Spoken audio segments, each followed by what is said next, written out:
All right, here we are. Welcome to 25 Degrees with Alex Posani, the inaugural episode, for real this time, with my good buddy, the Asheville Tourist production manager, Steve Langdon.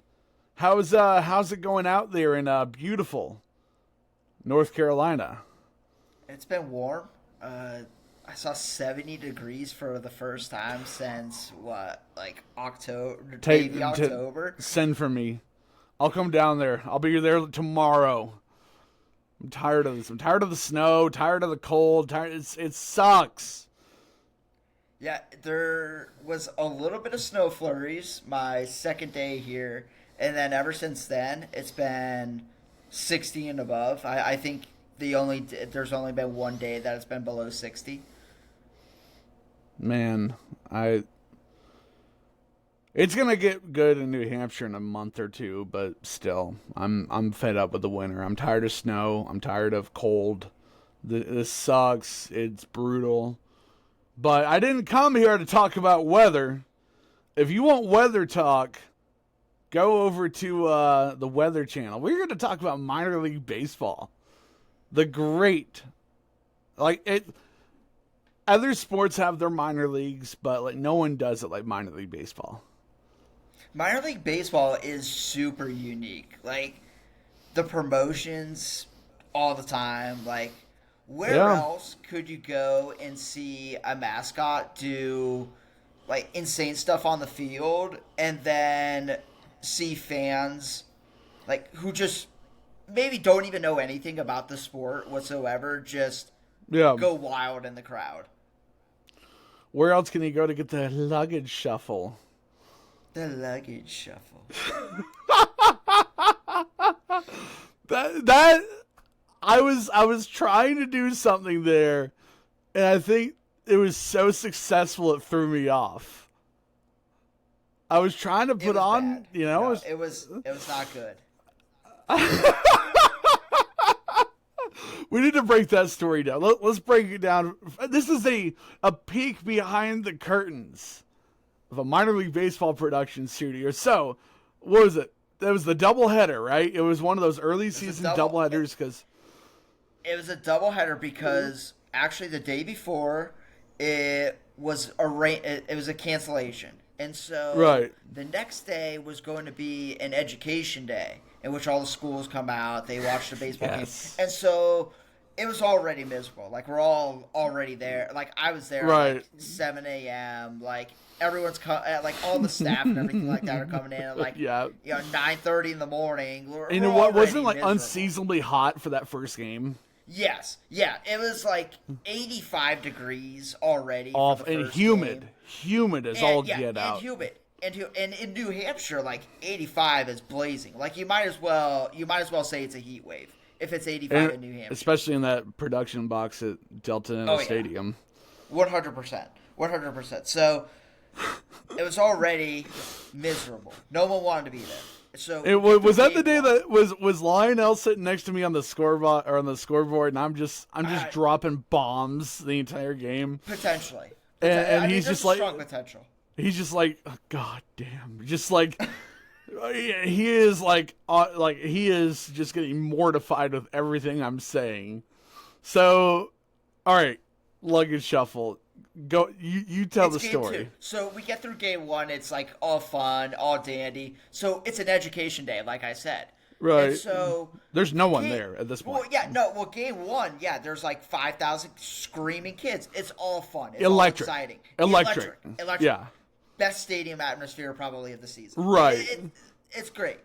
And then we get to game two. All the schools are leaving because game two starts at 2:00 in the 2:30 in the afternoon. And I'm having to fit in these these long school names in between pitches. In between pitches. Yeah. Sacred Heart of Immaculate Parish of Concord. Go to the right field gate. In between pitches. Yeah. Yeah. Education days are unique in such a way that the whole staff doesn't want to be there, but the kids They love it. So, like, they give you a little bit of energy. Like, that's the one good thing about an education day. But, game 2 of a doubleheader, and it's 2 o'clock in the afternoon. There's no one there because, kids are getting out of school.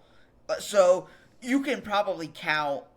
You can literally count the amount of people that are there in the stadium at this time. And so Alex asked me, he's like, can I do the luggage shuffle? I'm like, sure, Alex, go for it. And then you could regale them with the story. So I think Pride Night was like a couple days away. And I was pushing really hard to do Pride Night in that, in a way that only I could do. Which, it was kind of half joking. If you actually scheduled me for that, I would have taken it seriously. I would not have talked like Harvey Fierstein at Independence Day. David! Nobody from the Fisher Cats, Sam Brown! I would not have been doing that the entire game, trust me.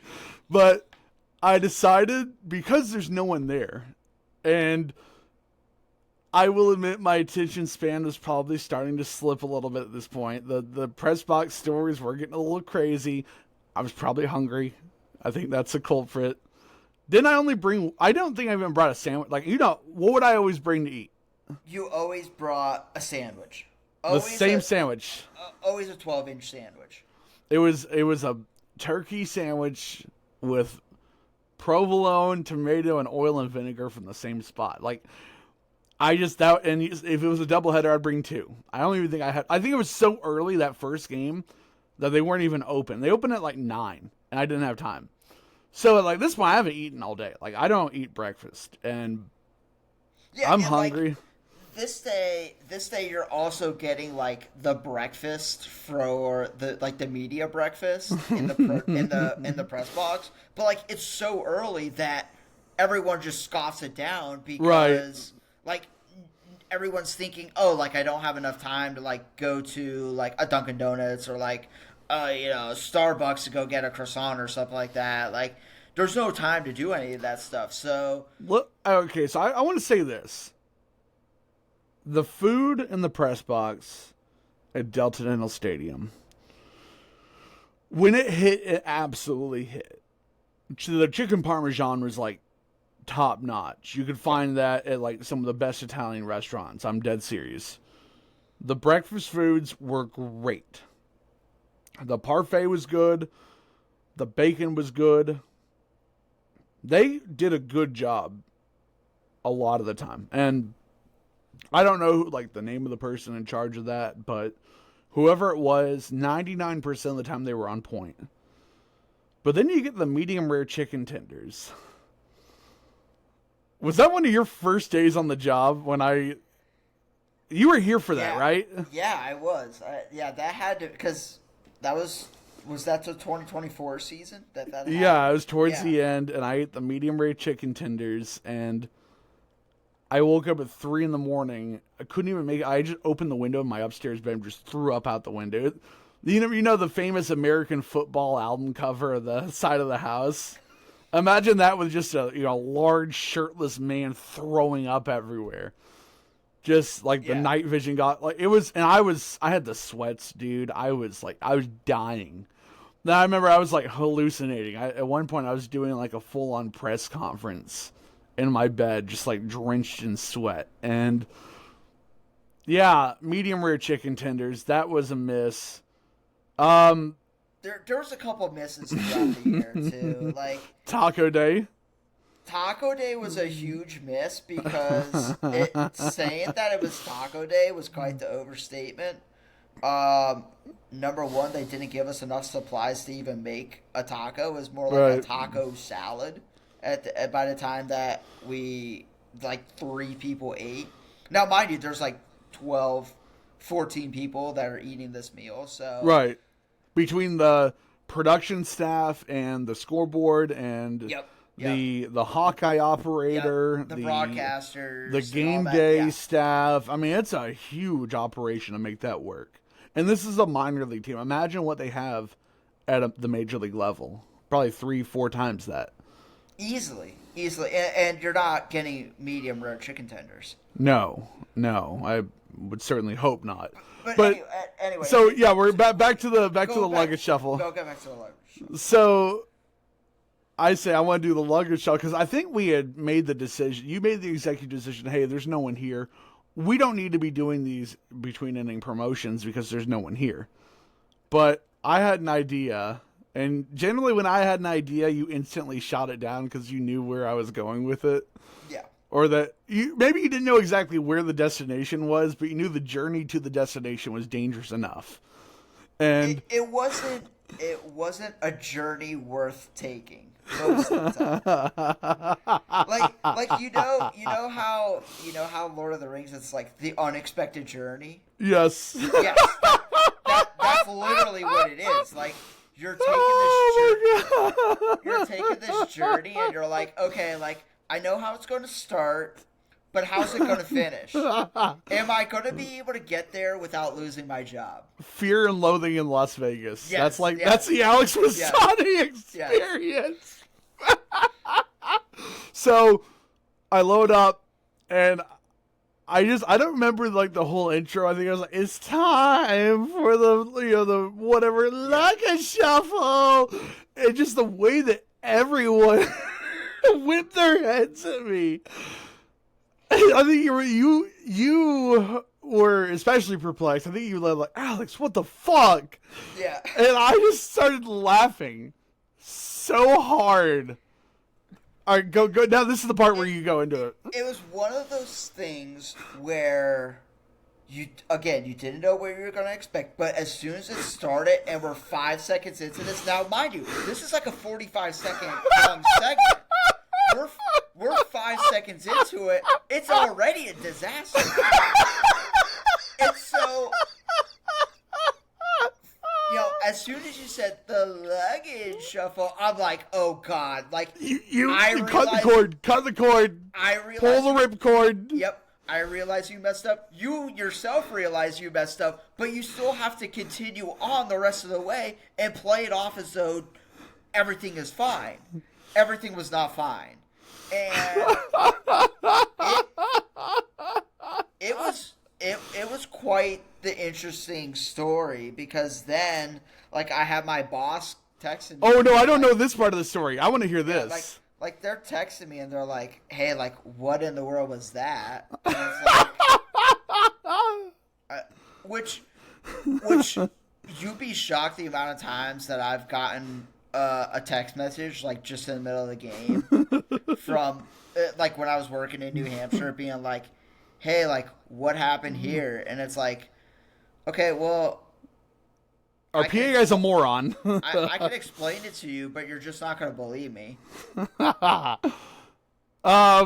So there's like this very long read attached to that about it's like points. It is a marathon of a read. It's honestly too long for in between innings. I'm just going to say that right now. And that's one thing you're going to encounter as a PA guy is a lot of the people who make these reads are not the people who deliver them for a living. 100%. And it would be like one thing I'm going to give the Mountain Kings credit to, like Nate Carter. This started with Jeremy Vega, but Nate Carter continued it. He gets the main copy points from the sponsors. Like, what are the 5 things you guys want mentioned? And he gives those to me, and I write the ad copy based on how I would deliver it. Makes my life a whole lot easier. And basically, if other teams would do that, I think it would be a lot cleaner of a process. But this goes into, like, what's the biggest, when people ask, like, what's the biggest difference between minor league baseball and Major League Baseball outside of course, the play and everything like that? I think it has to be the way that things operate behind the scenes, because whenever it comes to, like, the PA script, just for example, whenever you're, selling advertisements and stuff like that, right, they always are timing that stuff out to, right, like, to the very second. Like, if it's going to be a 13-second read, it's going to be a 13-second read. Right. It's let's figure it out now and execute it later. In minor league baseball, it's let's fuck it, let's ball. Let's figure it out later. Right. Let's just execute it. And the thing is that I think at like the top level, there's 2 points I'm going to make with this. The first is I've been going to major league games my entire life, and I think I've noticed in the last 5 years, a lot of the reads seem to be pre-recorded. And they pre-record it, they have it down to because you can notice the difference between like a set, like I'm reading this off the piece of paper, based on the cadence, based on the tone. It sounds different, some of these reads, and I think that some of these are pre-recorded, and maybe like a certain pause or a breath is taken out, so it fits into that 13 seconds perfectly. Because I've noticed that some of these, they sound too flawless. Like, there's good, there's perfect, and then there's too flawless to be believed that someone's doing this on the fly. And I also think that if the copy sucks at the highest level, you think Dan Baker has to read copy he doesn't like? No. He has a certain level of veto power. And I think at that level, if you're a PA guy and you've been around for a while, you have, like, I guess, the authority to maybe not quash it. I mean, you're not going to turn away a sponsor. You're not going to, like, piss off a sponsor, but you're going to say, hey, I like this. This is great. Let's rework this. Yeah, like, could you imagine a dude in the major leagues reading something from Oatly? Awful stuff. Awful. Oatly, God bless you guys. The oat milker stuff is cool. Please don't put PA guys. Do a video where like you have some of the players read some of this stuff. Yeah. Throw the fans would love that. Imagine like Charles McAdoo trying to read some of that stuff. Like, send him up there to do it. Don't make me do it. You know, like I don't even know if I'm allowed to say it, but I'm going to say it anyway. The Oat Milkers are not returning to minor league baseball in 2026. Breaking news! Yeah, we actually just got sent a thing this week. So I don't know, I don't know if I'm even allowed to say it, but, whatever, it's out there. Rest in power, Malmo Oat Milkers. Now, I don't know if Oatly's going away altogether, but, Oatly is the one that, just jumps out to me right away. It's it's just a brutal read because the grammar in it is not good. But as a joke, which makes it worse. Yes. It's not like this isn't some lost in translation. This isn't some hey, there's going to be some conjugation difficulties between Swedish and English.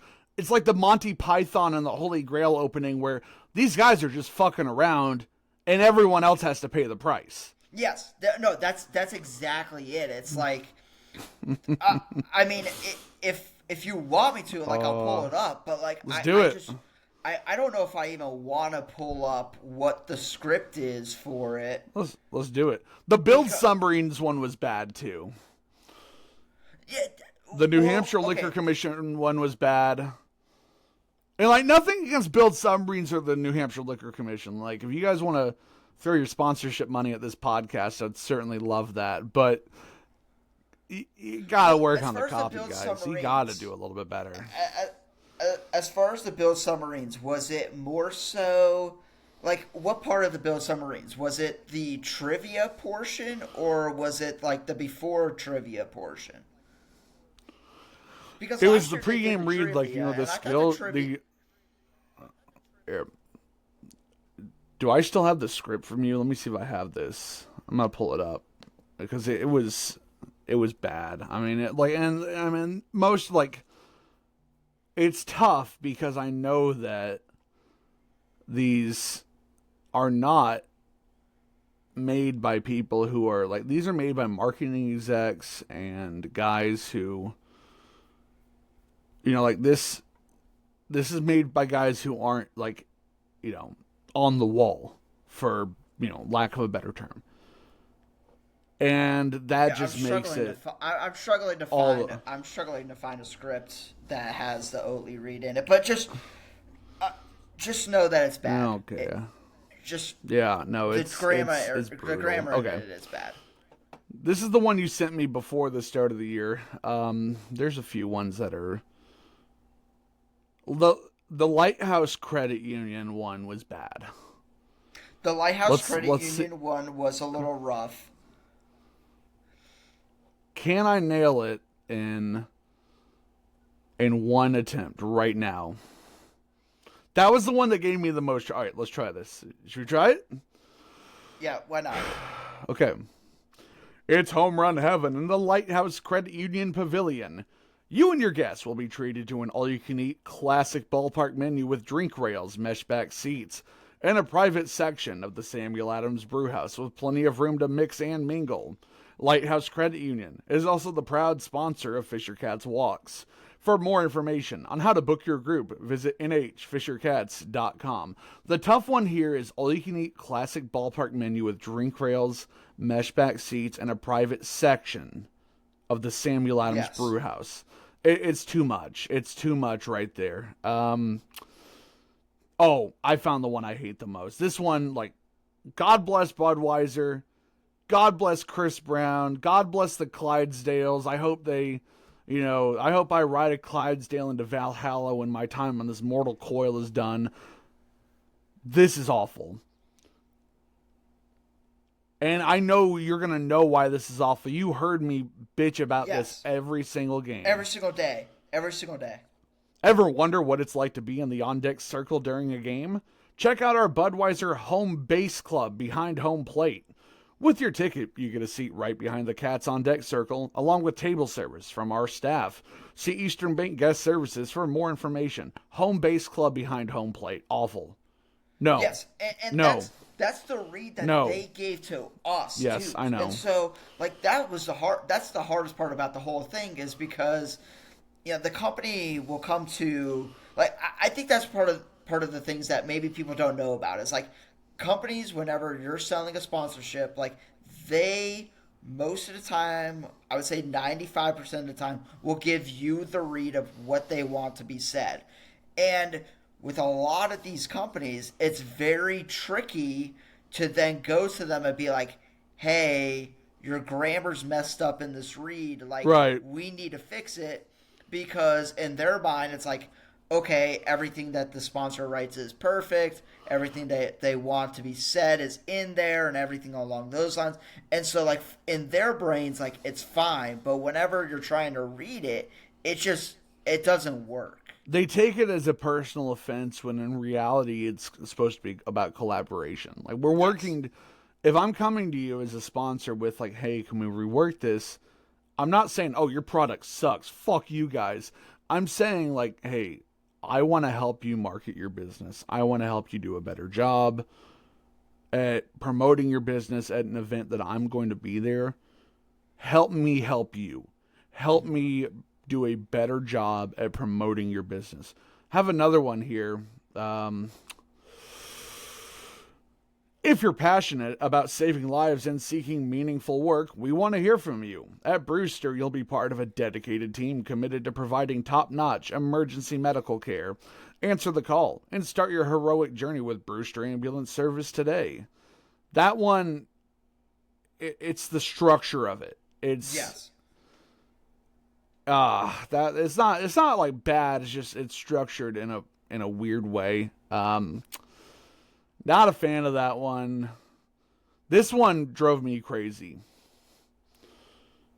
All right. You know which one I'm about to do, don't you? Which one am I to make a guess? I want to hear it. I think it's another one of the MLB sponsors. It's not. That really tripped. No, really. Fans, keep a lookout for miles per hour on the video board presented by Fidium Fiber Internet. With Fidium Fiber Internet, not only do you get blazing gig speeds over a dedicated connection, you get service that'll actually make you love being an internet customer again. That's a heck of a pitch. It's too much. It's Fidium 5. I don't think you see. I don't think in that one you needed to say internet as many times. Like if you just type in Fidium fiber, like or like if you Fidium, or if Fidium, you live in the area, like Fidium fiber, or like Fidium is internet. And this is the thing. This is not going on over the broadcast. This is in the stadium. The people going to these games, 95% of them are local members of the community. And, like, they're going to know, the chances are they're going to know who Fidium is because they get their annoying mailers every day in their mailbox with the $100 gift cards that you have to, change to actually be able to use. Damn, I'll tell you what. That was a rude awakening when I was like, man, I got this $100 gift card. They love me even though I'm not even their customer. Well, I had to find out pretty quick.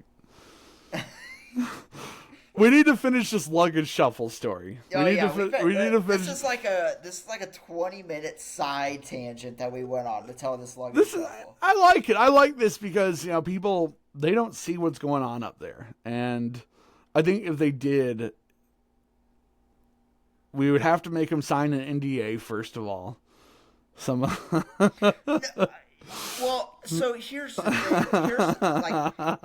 thing. Here's a little side tangent just before we hop into the luggage shuffle. The thing about even in minor league baseball or like just any sports, like working in the sports world, right, is that there's two things that you'll learn really quick. Number one. Yeah. It's a very cutthroat industry. Yes. It's a very unnecessarily so. Yes.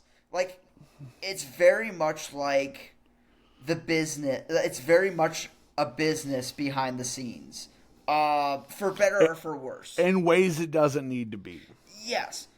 And sometimes for the better and then sometimes for the worse. But I'm sure it's like that with every job, but in the sports world, it is very cutthroat. It's a very niche. It's a very niche occupation that you're doing, right? Because there's not a lot of jobs. So that's number one. Number two is that the hardest thing about working in sports is that there's going to be a lot of information that's going to be said from a lot of people, right? And you need to know who and when and where you're able to, one, say those things, and two, just genuinely have conversation about these things. Because it's a high-stress environment. I mean, yes. It's a competitive, high-stress environment, and you're going to want to, something is going to happen, and I'm not, targeting anyone here. Something's going to happen where something goes sideways, and something doesn't happen, and fingers start getting pointed, and you're just gonna, out of frustration, man, fuck that guy. I hope he fucking gets bit by a snake. And it's about knowing how, yes, two things can be true at the same time. What you're feeling there is a valid response to whatever just happened. At the same time, you got to be careful who you say it around.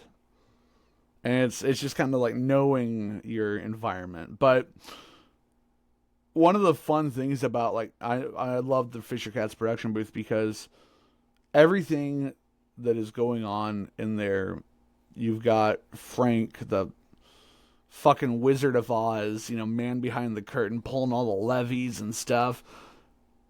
You have the guys putting up the score bug graphic, the strikes, the advertise, the replays, the scoreboard, Santiago on music. That dude's a fucking prodigy.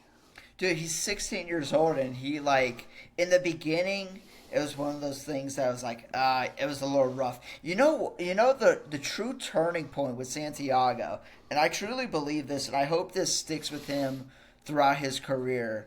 I don't even know if he even realized it, but the true turning point for him was when it was, halfway through the year, and I was told, hey, stuff, this, and this have to change in the production room. Right. And okay, I'll have a couple heart-to-hearts with some people. And, Santiago is one of the people that I had to have a heart-to-heart to because, he's 16 years old, and, it was one of those things in which he he's in high school. Like, he doesn't know anybody. But, like, as soon as I had that heart-to-heart with him of, like, hey, like, you're good at what you do. If you could pay attention just, like, 5% more, you'll be great. And then after that, it was, like, he was on the ball about everything. Everything. He was hitting the audio drops, the crowd prompts. Yeah. It was perfect. And I don't know, like, I honestly think, like, that sort of awareness, did the dude just go home and watch, like, 20 seasons of Major League Baseball, like, at home, like, in one night? Like, he knew the exact, like, he had this appreciation of the crowd, of where the energy was, where it could be, and a prodigy. I'm dead serious. Like, I hope that dude finds a way to stay in this game, because he is going, like, not just like personal success, he is going to make baseball a lot of fun for a lot of people for a very long time. Well, he actually, he's 16 years old, but, like, he told me before the start of the season, he's like, I want to do music for my profession, whether it be, like, he wants to do, like, music production for his actual job. And you saw the growth throughout the year. Like I said, he was 16 years old, and sky's the limit. But see, like, that's the joy of minor league baseball too. Yeah, is that you have young guys that and girls, like, it's very, shout out Riley. Yeah, it's very much a changing world in sports, where before it was mainly a male dominated industry. I've been in this industry for now 6 years, 5 full-time years. That male industry is leveling out. There are more and more women that are joining every single year, and it's honestly great, because there's certain situations last year where it's like, I have a way of thinking that the crowd's going to react to this. But then, like, I'm thinking of it from, like, a male standpoint of, like, get the energy going and everything like that. Yeah. But then you have someone like Riley who's able to get it from, like, a women's point of view, and, like, even, like, a family atmosphere point of view. And you deepen the talent pool, you add the new perspectives. Yeah. I thought she was incredible. Fantastic. And, like, when I think of the press box, I think of the old stories of, like, 60-year-old dudes, Mark Holtz taking off his pants and sitting, like, calling a game in his underwear because it's so hot in there. Like, the chain smoking the cigars, the talking about, Pamela Anderson and stuff. The stories you hear from, like, my great-grandpa spent 30 years in a pro sports press box from the 60s until the 80s. Like, I heard... there's stuff that went on in there that HR would probably not really like that much these days. And, like, but that the thing is gone. Like, that, that way of thinking and that world is gone the more that people in our generation start to kind of get in the fold of the sports world. Right. And I think that, I'm never going to deny the fact that I'm a scumbag and a degenerate. Like, I know who I am. I know what I am. I think I've gotten better with age and experience. And you were a lot calmer from 2 years ago compared to last year. It was the but okay. So here's the other thing too. Is, like, whenever the production room becomes the Wild West, it becomes a toxic atmosphere for everyone. And like, replays get missed. Replays get like, graphics get missed. Yes. Yeah. And so that is one of the hardest things about my job, especially as a production person. You're the circus ringleader. Yes. And it's like, you have all this cast of characters, and you have to sometimes ring them in, and it's almost like it's literally like being a teacher, Where it's well, like... the thing is that you've got the zebras doing their thing, you got the elephants doing their thing, and then there's me, the lion, trying to get out of my cage and just eat everybody. Yes, and it's like you have to you have to like give that lion a compliment in order for him to like calm down every once in a while, which yes. I'm sure sometimes you notice where it's like, oh yeah, you did a great job. Right? On that one. Yes. Do that again, because as soon as you heard like, oh, I did good on that one, like that's how it has to be. Like you would immediately like the next 5, 6 of them do it that exact same way, and it's like, oh wow, like that's good. And even on the production side, it's a highly charged environment. I've seen like you and I got into it. Like I consider you one of the closest friends I have. You and I were nose to nose a few times yelling at each other.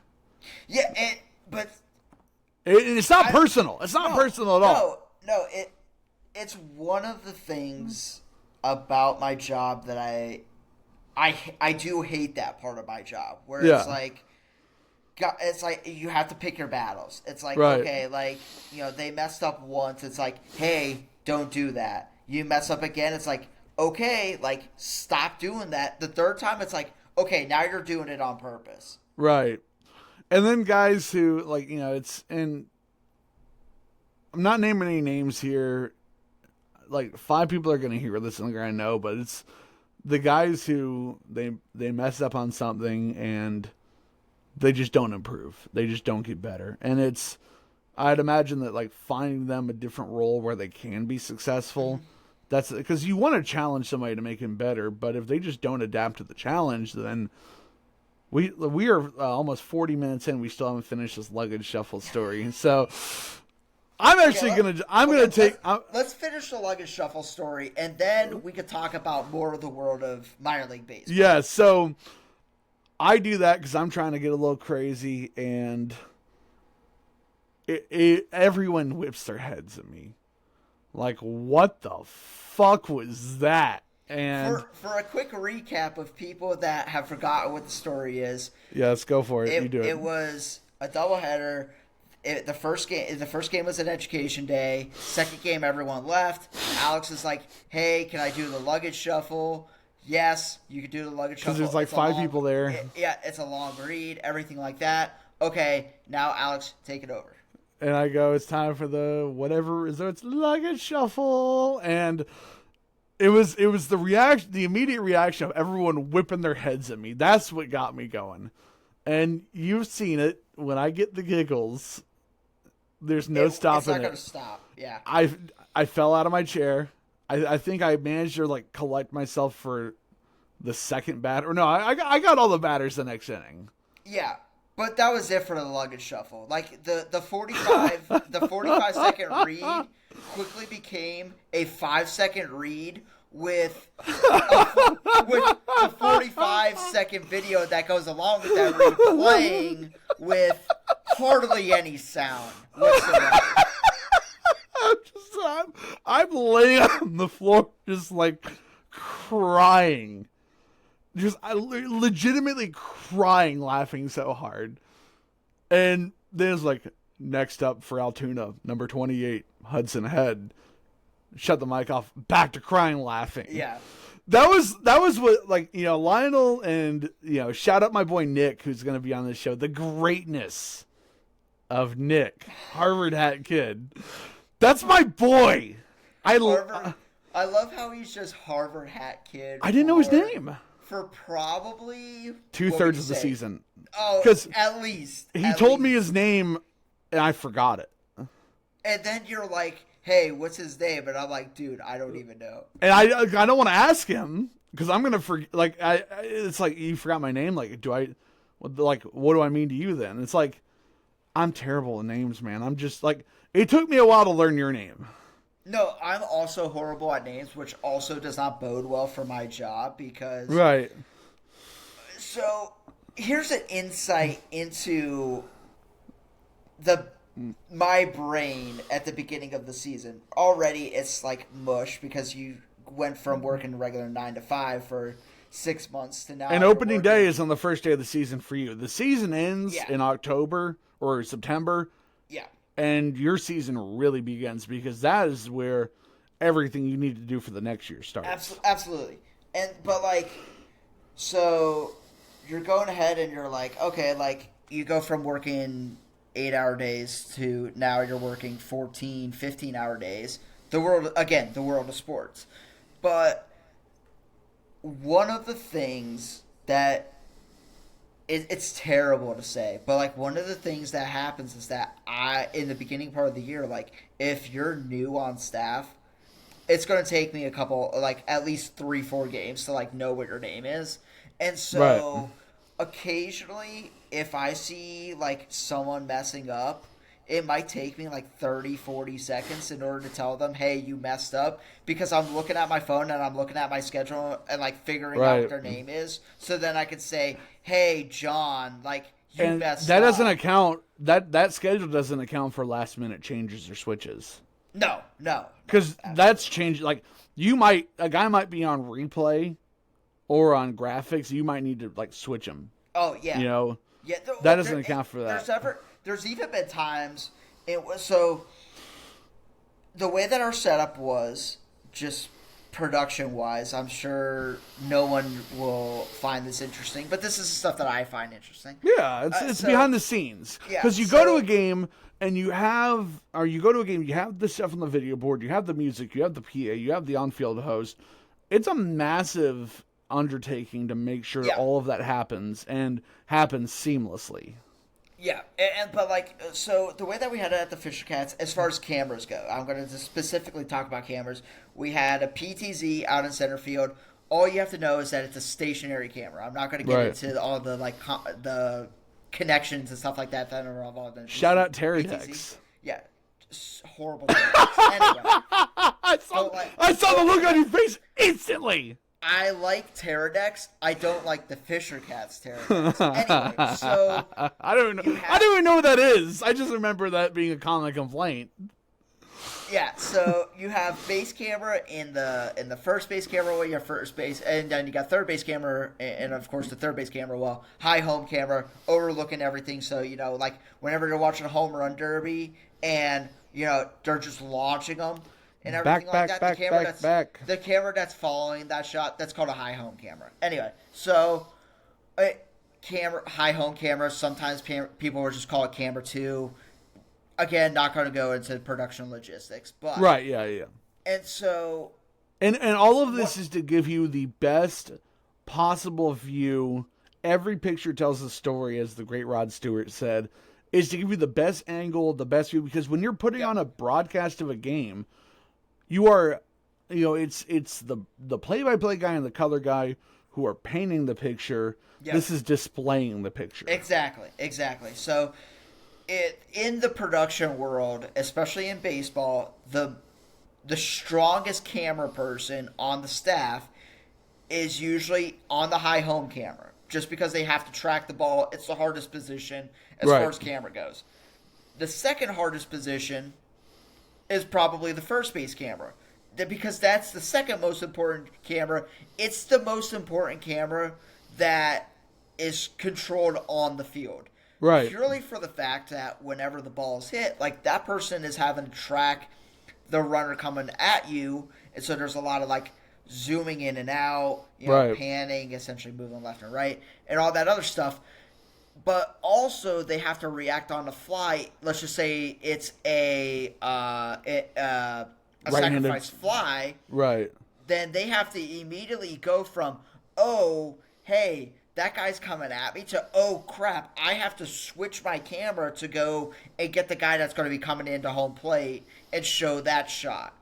Just because the guy on high home is getting the shot of where the ball is in the field, so the person that's on base cameras are usually tracking where that person is, stuff along those lines. And also, the majority of the time, you have it's a right-handed batter. The first base camera is going to have the full frontal view. Yes. And you're going to zoom in. You're like in a tension-packed moment. The best shot is like the Johnny Gomes wig on his batting helmet, the zooming in on the facial expressions, the telling the story of the pressure. Absolutely. And so, like, that's why first base camera is probably the most important camera besides high home and like center field, but like center field typically isn't a manned camera. Right. And so, would it be easier if it was? Yes and no. It's easier in such a way that it's like, okay, you don't have to zoom it in and out. Like, let's just say there's a runner on second, then it's like, okay, you can have a slightly zoomed out shot of kind of what's going on behind the pitcher. But whenever it's a non-manned camera, a PTZ, then you have to have it in that position, and it's probably not going to move the entire game unless you have the ability to control it. Like, I know for myself here in Asheville this year, we're going to have, I think it's 3 PTZ cameras, but like we're going to have someone behind the scenes that are controlling those cameras. So one of my favorite, when I think of the broadcast, like, because it's these camera angles that tell the story. They paint the picture. They set the tone. Mm-hmm. And obviously the World Series, it's not just the players that are the best in baseball out there.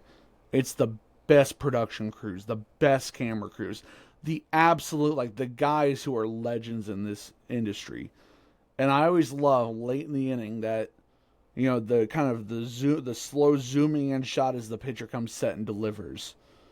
And that was something that I always wish we were able to do, like, late in the inning. Just that, if you've watched the game, that whole, like, the kind of coming into focus of, I always think of, and it's like, my worst memory is 2011, that zooming in focus of Neftali Feliz delivering to David Freese. And it's just, that sets, like, the pressure, the tone, like, 2 men doing battle at the highest stage. And when you don't have that, I feel like you lose something. Yeah, but like even one of my favorite shots in all sports is in baseball, where you have the crowd behind home plate, everyone's standing, and so like you have that nice, like, a slightly zoomed out look from that's able to see all the fans going wild, and then you slowly push in to then your shot that you usually have, and it's typically in that high stress situation, bottom of the ninth, 2 strikes, like guys on third base. You can't use it every pitch because it's going to lose its meaning. Absolutely. That's the one you save for the big moments. Try and get Marlins Man in there in the corner. Yeah, exactly. Exactly. Shout out Marlins Man. Shout out, he's an insufferable asshole. Did you ever, like, follow him on Twitter? No. Oh my god. That dude loves him some him. I mean, good for him. He is him. He's so noticed. He's like, I don't know. What's the best way to describe him? He's like, Have you ever watched like Ohio State games? Yeah. Like Ohio State football games? Yeah. And like you have those like 3 guys that he's Zach Hampel with a little bit more self-awareness. Okay. Both insufferable assholes. What's your thoughts on Zach Hampel? I don't have many thoughts. Like I don't know. Like, I've never spoken to the guy or anything like that. Like, have you ever seen him at a game in person? No. I have. I've had a few run-ins with him. What do you think about the Orioles fan boxing him out of that home run a couple of years? You remember that, right? There's nothing better than fans being like assholes to other fans. Policing each other's behaviors when no one else will. I mean, it's a social contract, if society breaks down, if these so-called authority figures aren't going to police each other, police the population, certain people are going to take it amongst themselves to do so. I mean, Damn, we're getting into social contract stuff here on a fucking baseball podcast. Yeah, no, I feel like, I don't know. I mean, we're approaching 50 minutes. Like, I guess. Have we finished the Luggage Shuffle story yet? Yeah, no, we finished the Luggage Shuffle. Okay, cool. Yeah. It only took us like 40 minutes. It only took us 40 minutes. What was another good one? Well, I was gonna say, as we approach now 50 minutes, like for you, I know like I've pretty much told you like all the secrets of like the world of minor league baseball, but like, right. Do you like have any questions as far as like stuff? Maybe there's something I haven't told you, or is like, do you think there's anything that like the fans out there are like they might have this question, but they just don't know who to ask? So one thing I want to peel back the curtain on, because I do PA, and aside from the on-field host, my voice is going to be the one you hear the most in the game. 100%. And there are times like if it's the late innings in a tied game, I'll turn the mic off and say, "Hey, next guy, let's make it big." And I got to get your okay on that, because it's not just going to be, batting first. There's a huge difference between batting first, number 44, Peyton Williams. And then there's a huge difference between that and batting first, number 44, Peyton Williams. Really getting into it. And for me, it's like, I can't go hard all the time, because then it loses its meaning. You kind of have to know the game. You have to feel it. It's like Santiago with the crowd. You have to read the crowd, know what it needs, and that's a tough thing to do. It's a learned thing, but I always It's almost like, so like the biggest way to describe it for like people that know a decent amount about sports, know a decent amount about like the sports industry, is like, I think of those exciting moments or like getting the crowd hyped kind of like when you're watching a Steelers game on TV and it's a home game and Renegade comes on. Like, the production makes it known that Renegade's coming on. Like, they get those shots of all those fans and everything like that. Right. You only do it in football for them once a game. Right. You're only going to be doing those hype moments a couple times throughout the game. And that's one of the things that, for myself in New Hampshire, I push back upon a lot with people that were around me, where it was like, hey, they wanted me to do every single time there was a pitching change for the crowd to get hyped. Yeah. My thing is, you can only do it so many times throughout the game. And the reason for that is because you don't want the crowd getting completely hyped when there's no one on base. Right. We're down by 5 already, and it's the third inning, and we're making a pitching change. And there comes a point where the first 3 times the make some noise thing is novel, and you're going to get people loud. Yeah. You start playing it too much, people are going to start tuning it out. People are going to start just like, they want me to make, it's the sarcastic mocking of it you want to avoid. Yeah. Because once you get that, you just have apathy. And not just, I think apathy is bad, but disdain is worse. And if you just overplay that, then people just start getting fed up with it. And that's the thing. It's like baseball. There's a theory right now about general society. It's we're in the WWEification of life. Everything is wrestling, and wrestling is everything. And it's the room for subtlety, the room for letting the moment breathe. It's got to be in your face, loud and crazy, and oh my fucking God, I cannot fucking believe it, And that is like where we're headed as a society, but we're not quite there yet. So it's the fine line between, do you want to be a WWE event everywhere you go, or do you want it to be more of a traditional event? Either way, you're going to piss people off. But how do you find the happy medium? Yes, and see, that's the hardest thing about, like, my time in New Hampshire, especially, is that I thought about everything from a traditional... I've been going to minor league baseball my entire life. Yeah, me too. I was born and raised in northeastern Pennsylvania. I grew up 30 minutes away from a minor league ballpark. My mom has had has been a season ticket holder there since it opened up over 30 years ago. Right. Okay. And so I remember I tried to paint the picture of from a production standpoint on how I've always known minor league baseball. Right. And so I like minor league baseball from more of a traditional point of view. Definitely. And so that's how it was at my first job, my first full-time gig. And from what I've gathered from here in Asheville, that's how it is for them here. Now in New Hampshire, the thing is that they wanted this thing to be WWE every single week, and for better or for worse. I think that the weekends could 100% be that WWE-esque way of thinking, but then whenever it comes to the Tuesday, Wednesday, Thursday, most people want that traditional game. And it is finding that balance between the two. Right.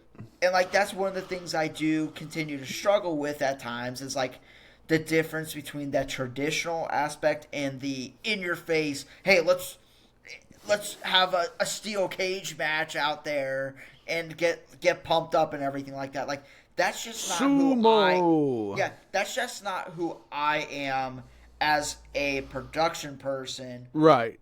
But that's the way that some people think about it. And, I did enjoy my time in New Hampshire most of the time. There was a couple of things, of course, that was just... Right. Yeah.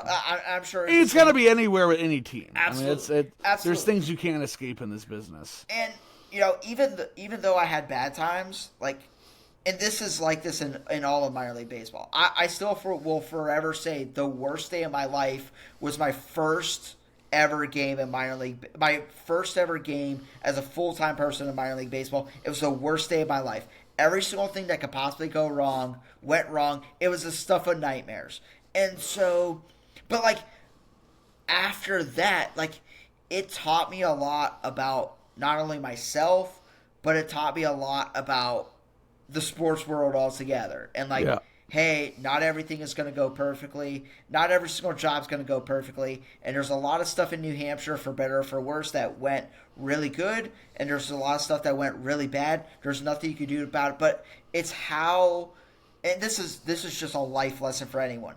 It's how you take those experiences and make them your own, number one. But you take the good of the experience, and that's the stuff that, of course, you're going to remember a lot. Right. But you also take those bad experiences, and you're like, oh, wow, I had those bad experiences. How do I improve upon those bad experiences so that doesn't happen again? One thing I always think about with this, and like we said, it's the fine line between we're at a library versus we're at a ladder match, the Caesar's Palace or something. Table ladders and chairs. It's a Mike Tyson boxing fight. Right. So, growing up in Richardson, Texas, obviously huge Rangers fan. I mean, you can see it. And Chuck Morgan, the great Chuck Morgan, has been the PA guy for the Rangers since the late 70s up until the new ballpark ran the music as well. He was a DJ in the 60s and 70s, and I'm a classic rock guy. I like a lot of different music. I'm the same way. But I don't want a huge strikeout in the sixth inning, down the playoff hunt, and now Brown Eyed Girl by Van Morrison is playing. Great, love that song, but there's a time and place for it. I don't need, a walk-off home run followed by the victory song followed by Steely Dan. That's this, and I used to make jokes about that, we just won the World Series. Who's going to play Louie Louie up next? Just whatever, or, and now in the going to games in the new park, it is bow bow. It's just loud guitars, no organ music, not a moment of dead time.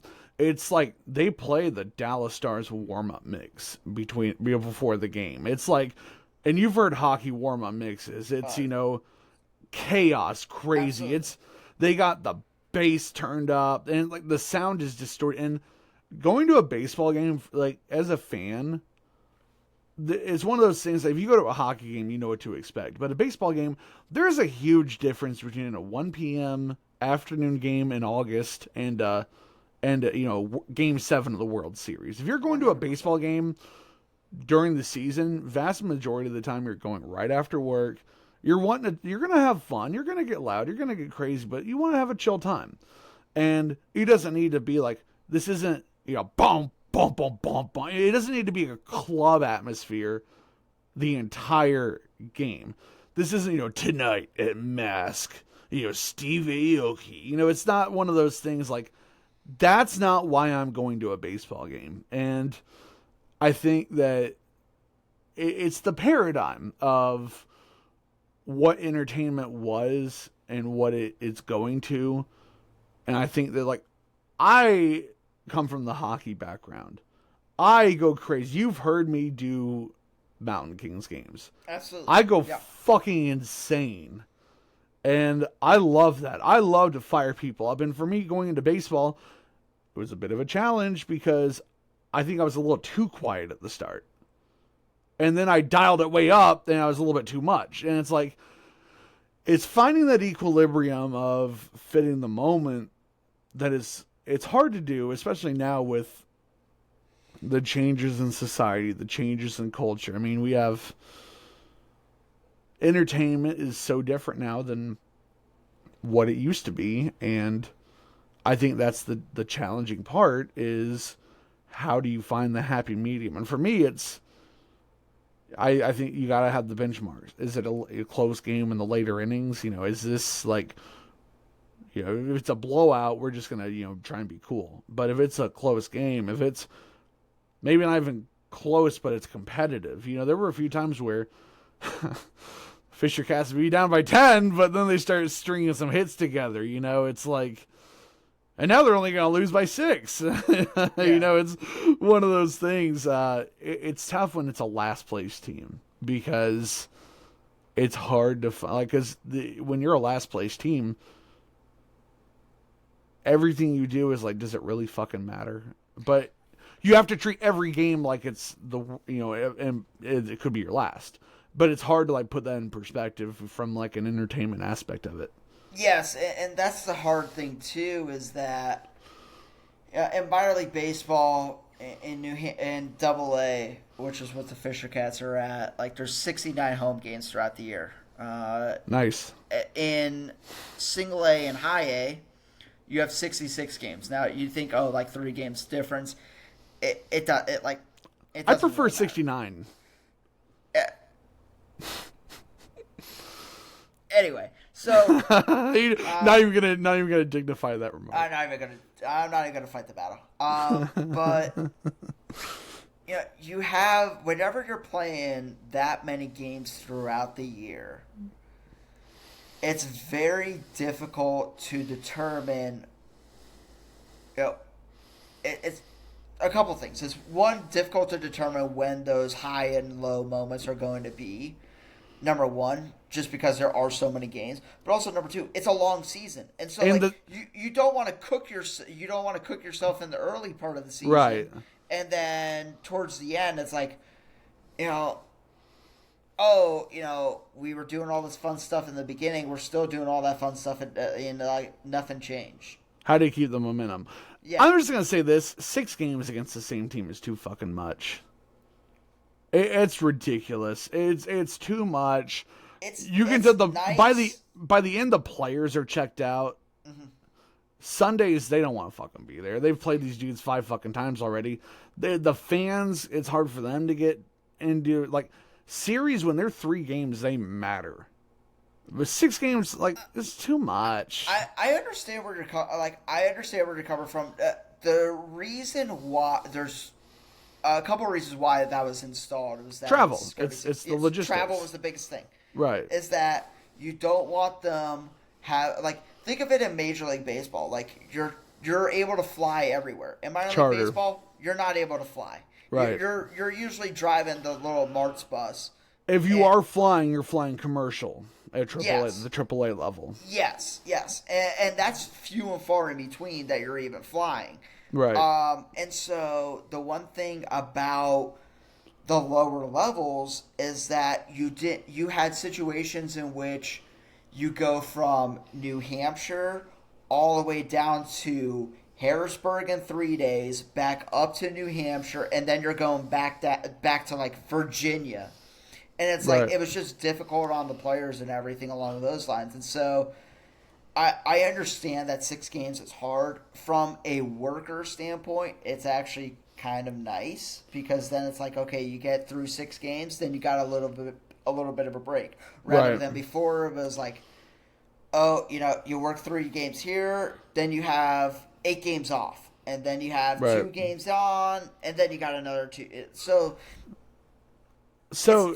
yeah, it's Major League Baseball and their takeover of the minor leagues. Things are more streamlined, but I thought I'm dissatisfied with the current shape of minor league baseball. It was the imperfections. It was the fact that 12 teams had a short season rookie affiliate in fucking Helena, Montana. It was like spots like, it was the weird idiosyncrasies of baseball that were developed through just a patchwork administration. It's the fact that you'll have a half falling down stadium in Kinston, North Carolina, hosting, Luis Angel Acuna. It's the weird stuff that was it ideal from a player development aspect? No. Did it make the game better? Yes. We need the Appalachian League. We need the Bluefield Blue Jays again. Like, we need all those idiosyncrasies made the game better. I think the way that minor league baseball was played before was that it was like, okay, hey, the players are going to come in and they're essentially going to be like, as they climb higher and higher up the levels, like they're going to be treated better and everything like that. But like, that's going to harden you as a human and as a person. It chews you up and either spits you out or makes you tougher. Exactly. And now it's one of those things in which teams care way more about the development of young players, where before it was like, okay, we care about the top prospects, that's about it. Like, we'll treat them good. We're not going to treat the guy that, like, the unfortunate dude that we picked up in the Dominican for $5,000. Right. Like, he can suffer while the guy that we paid $1 million, like, we're going to treat him like a king.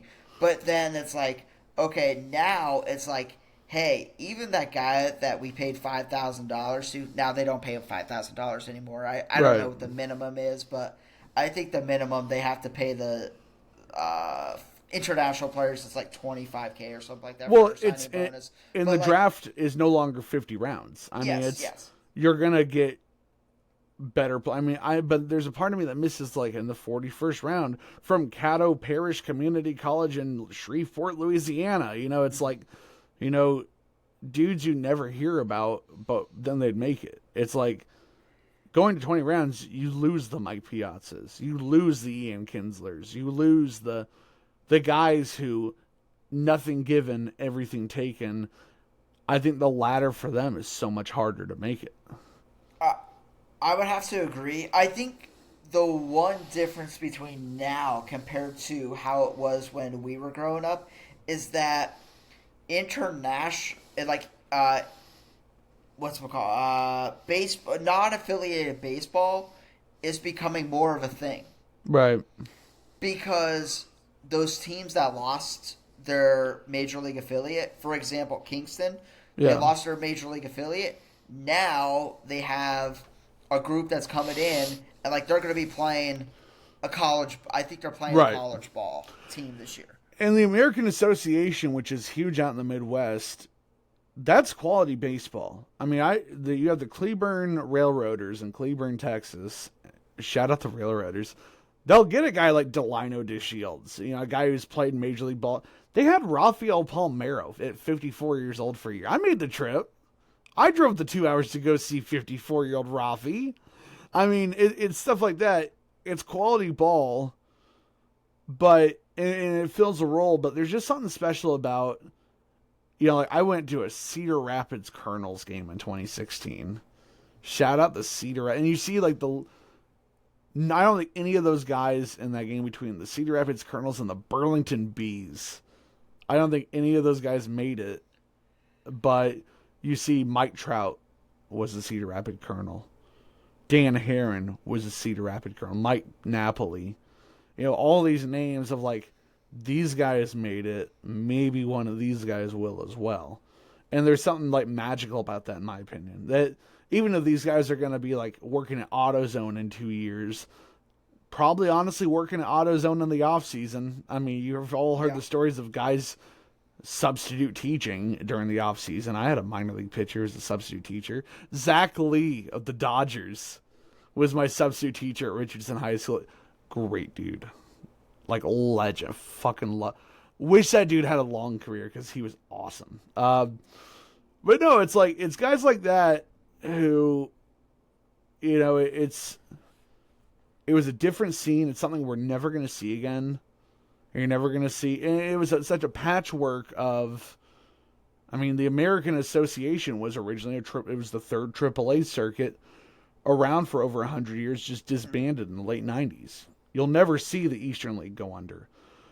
It might become the AA East, but yeah, no, I that was awful. That was awful, by the way. Yeah. So where minor league baseball is at right now, from everything that I have heard, of course nothing is official, but it seems as though, well, baseball's kind of in a weird spot. Major League Baseball's in a weird spot right now. Are you going to tell me that they're going to cut down to just AAA and AA? No. That's what I've been hearing for 4 years now. No, all I've been hearing from people within minor league baseball is that there's not going to be any more cutting of teams in minor league baseball. Good.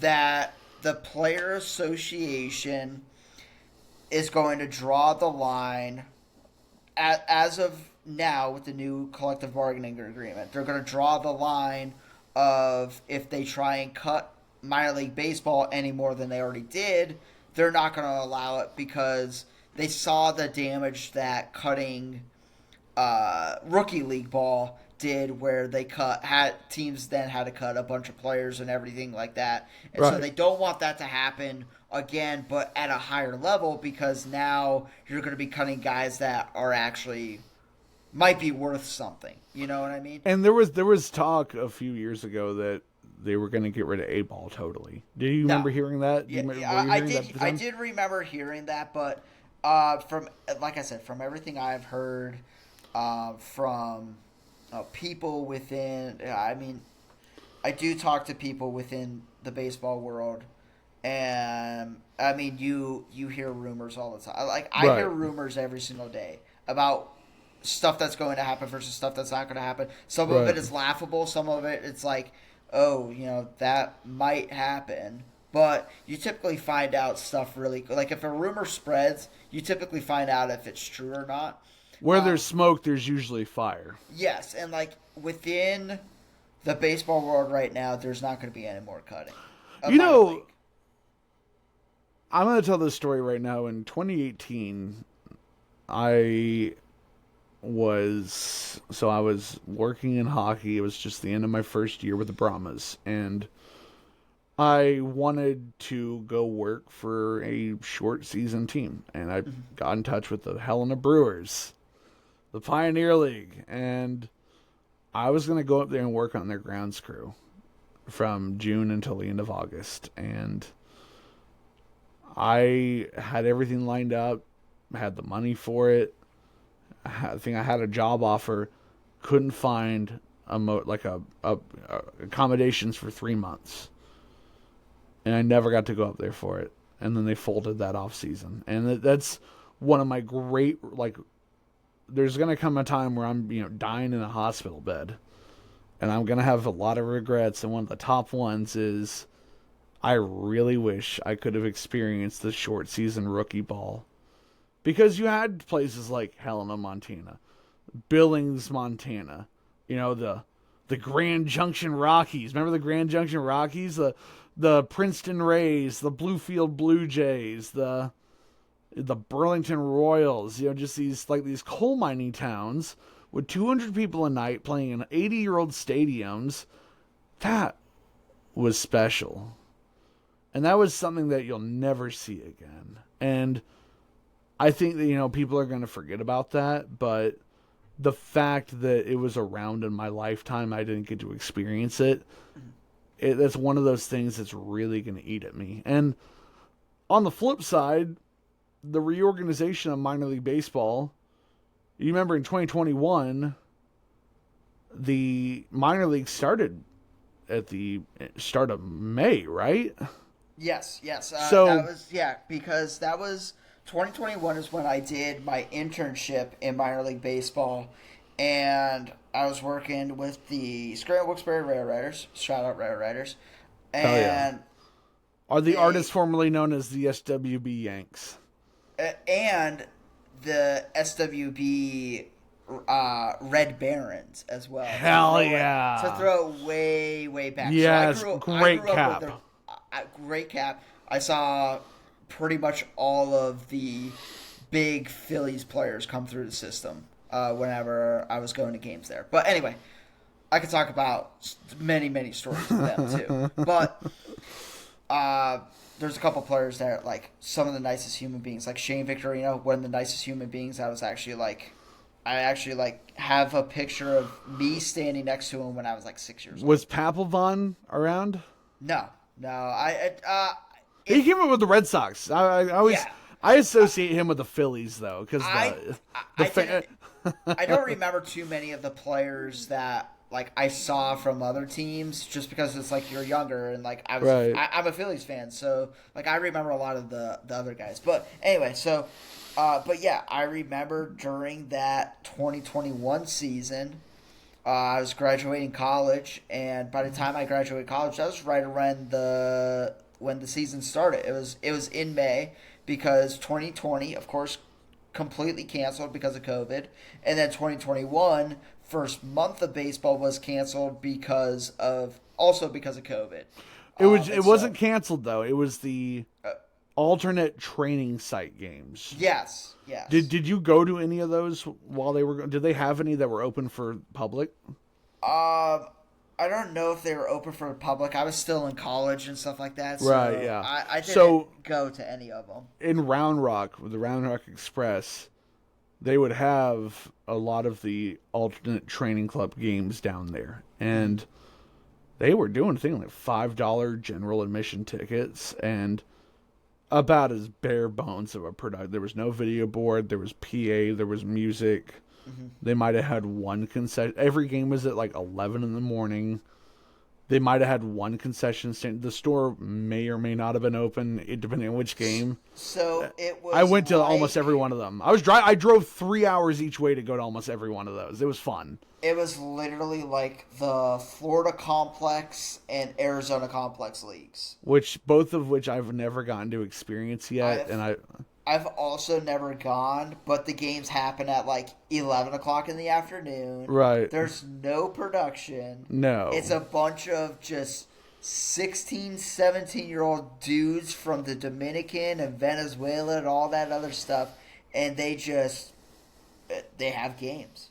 And I know that it's a non-revenue generating league, and this ties into I've worked in junior hockey for nearly a decade now, and one of the leagues I've worked in, the North American 3 Hockey League, is also a non-revenue generating league, which means they put almost zero expense into making that a fan entertainment aspect. I have always said, open up the fucking concession stand. Play some music. Have some, these Florida Complex League teams are in one of the most populated parts of the country. Same as Arizona. The amount of retirement communities have an 11 a.m. game. These old folks would be falling asleep by 4 or 5 in the afternoon. Get them out there. Give them lots of water. Give them some nachos. Get people there and just make it fun. Take the school groups, the summer camps to these games. they act like it's a non-revenue generating thing, and I that's just how it's always been. It doesn't have to be that way. You could make it fun for the fans, and I want to talk to someone with the FCL about this, like what it could be, because you look at the names of guys who have come through that. I mean, that's the first stop for a lot of drafted players. I mean, your first round picks are generally going to your low A team, but you get a lot of big names that come out of those teams, and I just think that if you put a little bit of resources into it, the ROI could be something so much more than whatever you're getting now. It's an interesting way of thinking. It's something maybe down the road they look into, but it's just tough because it's like, okay, it's a glorified spring training game. Right. Well, the backfield games are fun. I mean, I don't know if you've ever been to spring training before. I've made it once, but the backfield games are fun. Look, I just think that it's going to take one team doing it and doing it well for it to catch on. Someone's got to pitch it. Someone's got to be willing to take the jump and take the risk that it's not going to work out. I think it'd be a huge hit, especially like Florida. In Arizona, how many retirees you got there? And also those are two of the states with the biggest amounts of, young children. You have the summer camps. Imagine an education day game that's like free. You don't have to buy tickets. Just give the kids $5, tell them to go buy a water bottle every 3 innings or so, Just make it to where, and these teams don't have business staffs. They don't sell tickets. They don't sell merch. If you catch a foul ball, you have to give it back. It's one of those things where it's non-revenue generating. I don't think it has to be that way. You could take on a bare bones, like 1 or 2 guys in charge of, promoting things and make it into something. Even the Florida State League, I've always found it interesting, the Florida State League, how things go there. Shout out Fort Myers Miracle. But the Florida Fire Frogs. Well, no. The Florida State League is in like Dunedin. Yeah. And right. That stuff too. Do you remember the Florida Fire Frogs? No. I'm sending you this logo right now, and if you're listening along, I want you to look this up. Florida, they were only around for like 3 years, and they had a sick logo. Basically, it's a frog on fire with his tongue outstretched holding a baseball. I'm sending this to you right now. This is almost too good to be true. I have a calf with this, but they were the Braves FSL team. They were one of the 40 teams cut in 2020. But okay. Look at that. It's a cool logo. It's fucking incredible. But yeah, I think it's interesting to look at them, and like they have a lot of games in which they'll have 200 people at their games. I went to a Tampa Tarpons game in 2021. Okay. And there was not even 200 people there. But I got to see a young Jason Dominguez. Oh, Jason Dominguez. Yeah. Where are they going to put him this year? They keep on taking his spot away. Well, no, those are some of the play. Like I mean, we could have a whole podcast on this of guys that I've seen in minor league baseball that I've heard great things about, and it's like you look at a lot of guys. Scott Kingery. Especially since I've worked every single game and for my team for the last 5 years, and there's some dudes that people talk about. They're like, "Oh yeah, he's so good. Like he has all these tools and everything like that." And then you look at him, you're like, "I don't see that." Like, Scott Kingery. What do you see? Wasn't Scott Kingery supposed to be the next big thing? And Scott Kingery got the highest contract in baseball history at one point before playing a single inning in the majors. Yasmani Tomas. Yes. Rusney Castillo. There were 3 that year. Yasmani Tomas, Rusney Castillo. Who was the other one? I'm not even sure. Tomas is the one that like stands out to me the most. But yeah. No, they're. I mean, like I said, we could have like full on podcasts about people like that, where you're like, or the opposite, where people don't see anything in them, and then you're like, okay, well, what do I see that you don't see? I think the one that jumps out to me the most is a guy by the name of Jostingson Garcia. The password. The nickname you don't like. Yeah, I hate that nickname. Why? It's so good. I hate that. I hate that nickname. It's my least favorite nickname. But super nice kid. What about the ones I was giving Peyton Williams last year? Oh boy, we got to go into some of those. Papa Pork Chop. Maybe in a different podcast, but like Big Daddy Beef. But like Jostingson Garcia was one of those dudes that it's like the corn cob crusher. Gravy tits. I saw potential in Jostingson Garcia from a young age, and it was something that a lot of people didn't see at the time, but I was like, if he could, I even told this to a Boston Red Sox scout, because he came, it was when I was working in Salem with the single team of the Red Sox. There was a scout that came for Boston, just a self-scout, and he's like, is there anyone that's standing out to you? I said, Jostingson Garcia, if he can learn to hit the ball, he's going to be a major league player. And he's like, oh, okay, like, that's interesting. But Jostingson Garcia has the best arm I have ever seen on a player in my life. It would be a 300-foot ball to the outfield that bounces in front of him, and he would be able to nail them at home plate. Right. He was so good at throwing people out at the single A level that when he was playing center field, if it was hit to him and there was a runner on third, they wouldn't even attempt to run him home for a sacrifice fly, because they knew that he had the strong potential of throwing him out. Right. No, he's incredible to watch. What about Bobby Brooks? Bobby Brooks is like he's a super nice human being. Every single time I saw him, he would say hello to me and everything like that. Can we get him on this podcast? That one I'm not sure about. What's his favorite subreddit?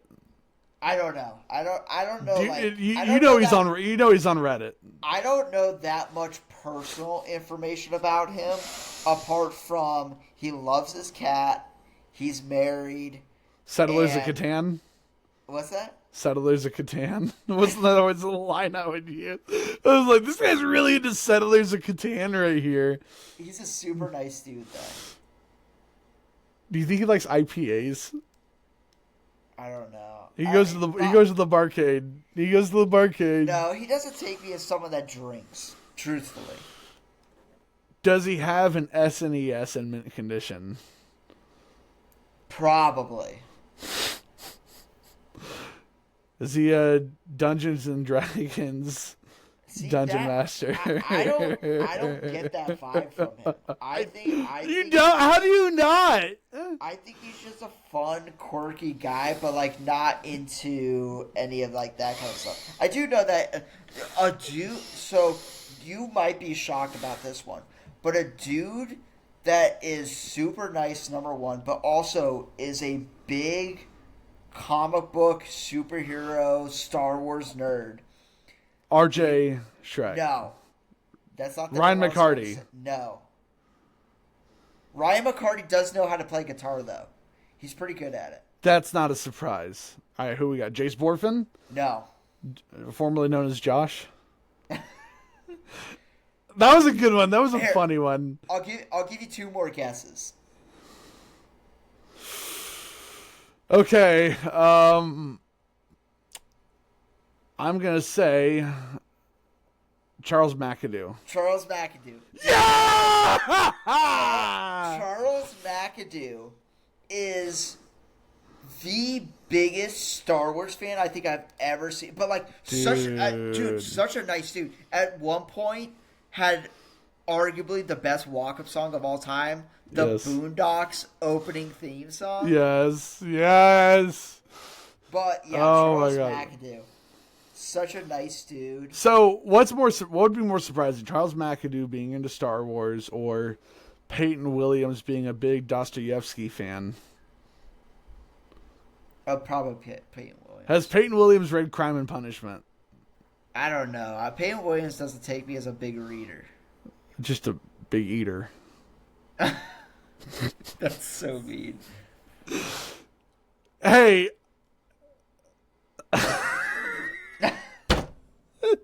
The pinch hit home run was the greatest night of the season for us. The commentary. It's so sad that it happened so early on in the season. The commentary. Can we go into what was being said when he wasn't in the lineup? I don't know if are we willing to put our names on this wall? I don't think so. I don't think so. In abstract, this isn't the Hudson Head hypothetical. That one was. I don't want to talk about the Hudson Head out. That was 80 grade, and you know it. That was 80 grade, and you know it.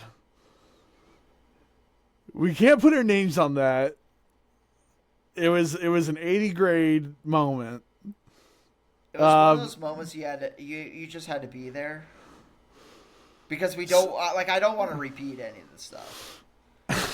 It's kind of like you just had to be there whenever it was Alex and I for 8 straight hours doing high school baseball state championship games. Oh my god!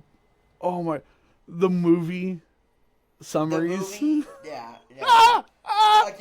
Again, I'm not gonna go into it, but that was one of the greatest Saturdays of.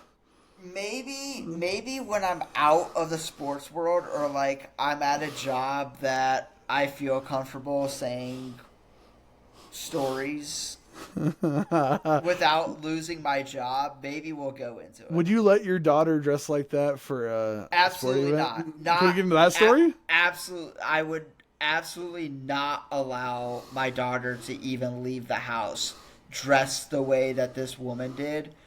She had. All I have to say is, I hope to God her parents said something to her, and I hope to God she was 18 years old. How would you describe her choice of outfit that game? Something that someone under the age of 23 years old should not wear. I wouldn't even let my college daughter go out with something like that. So you can see the wheels turning in the head right now of trying to see where the line is. If you're driving around Manchester late at night,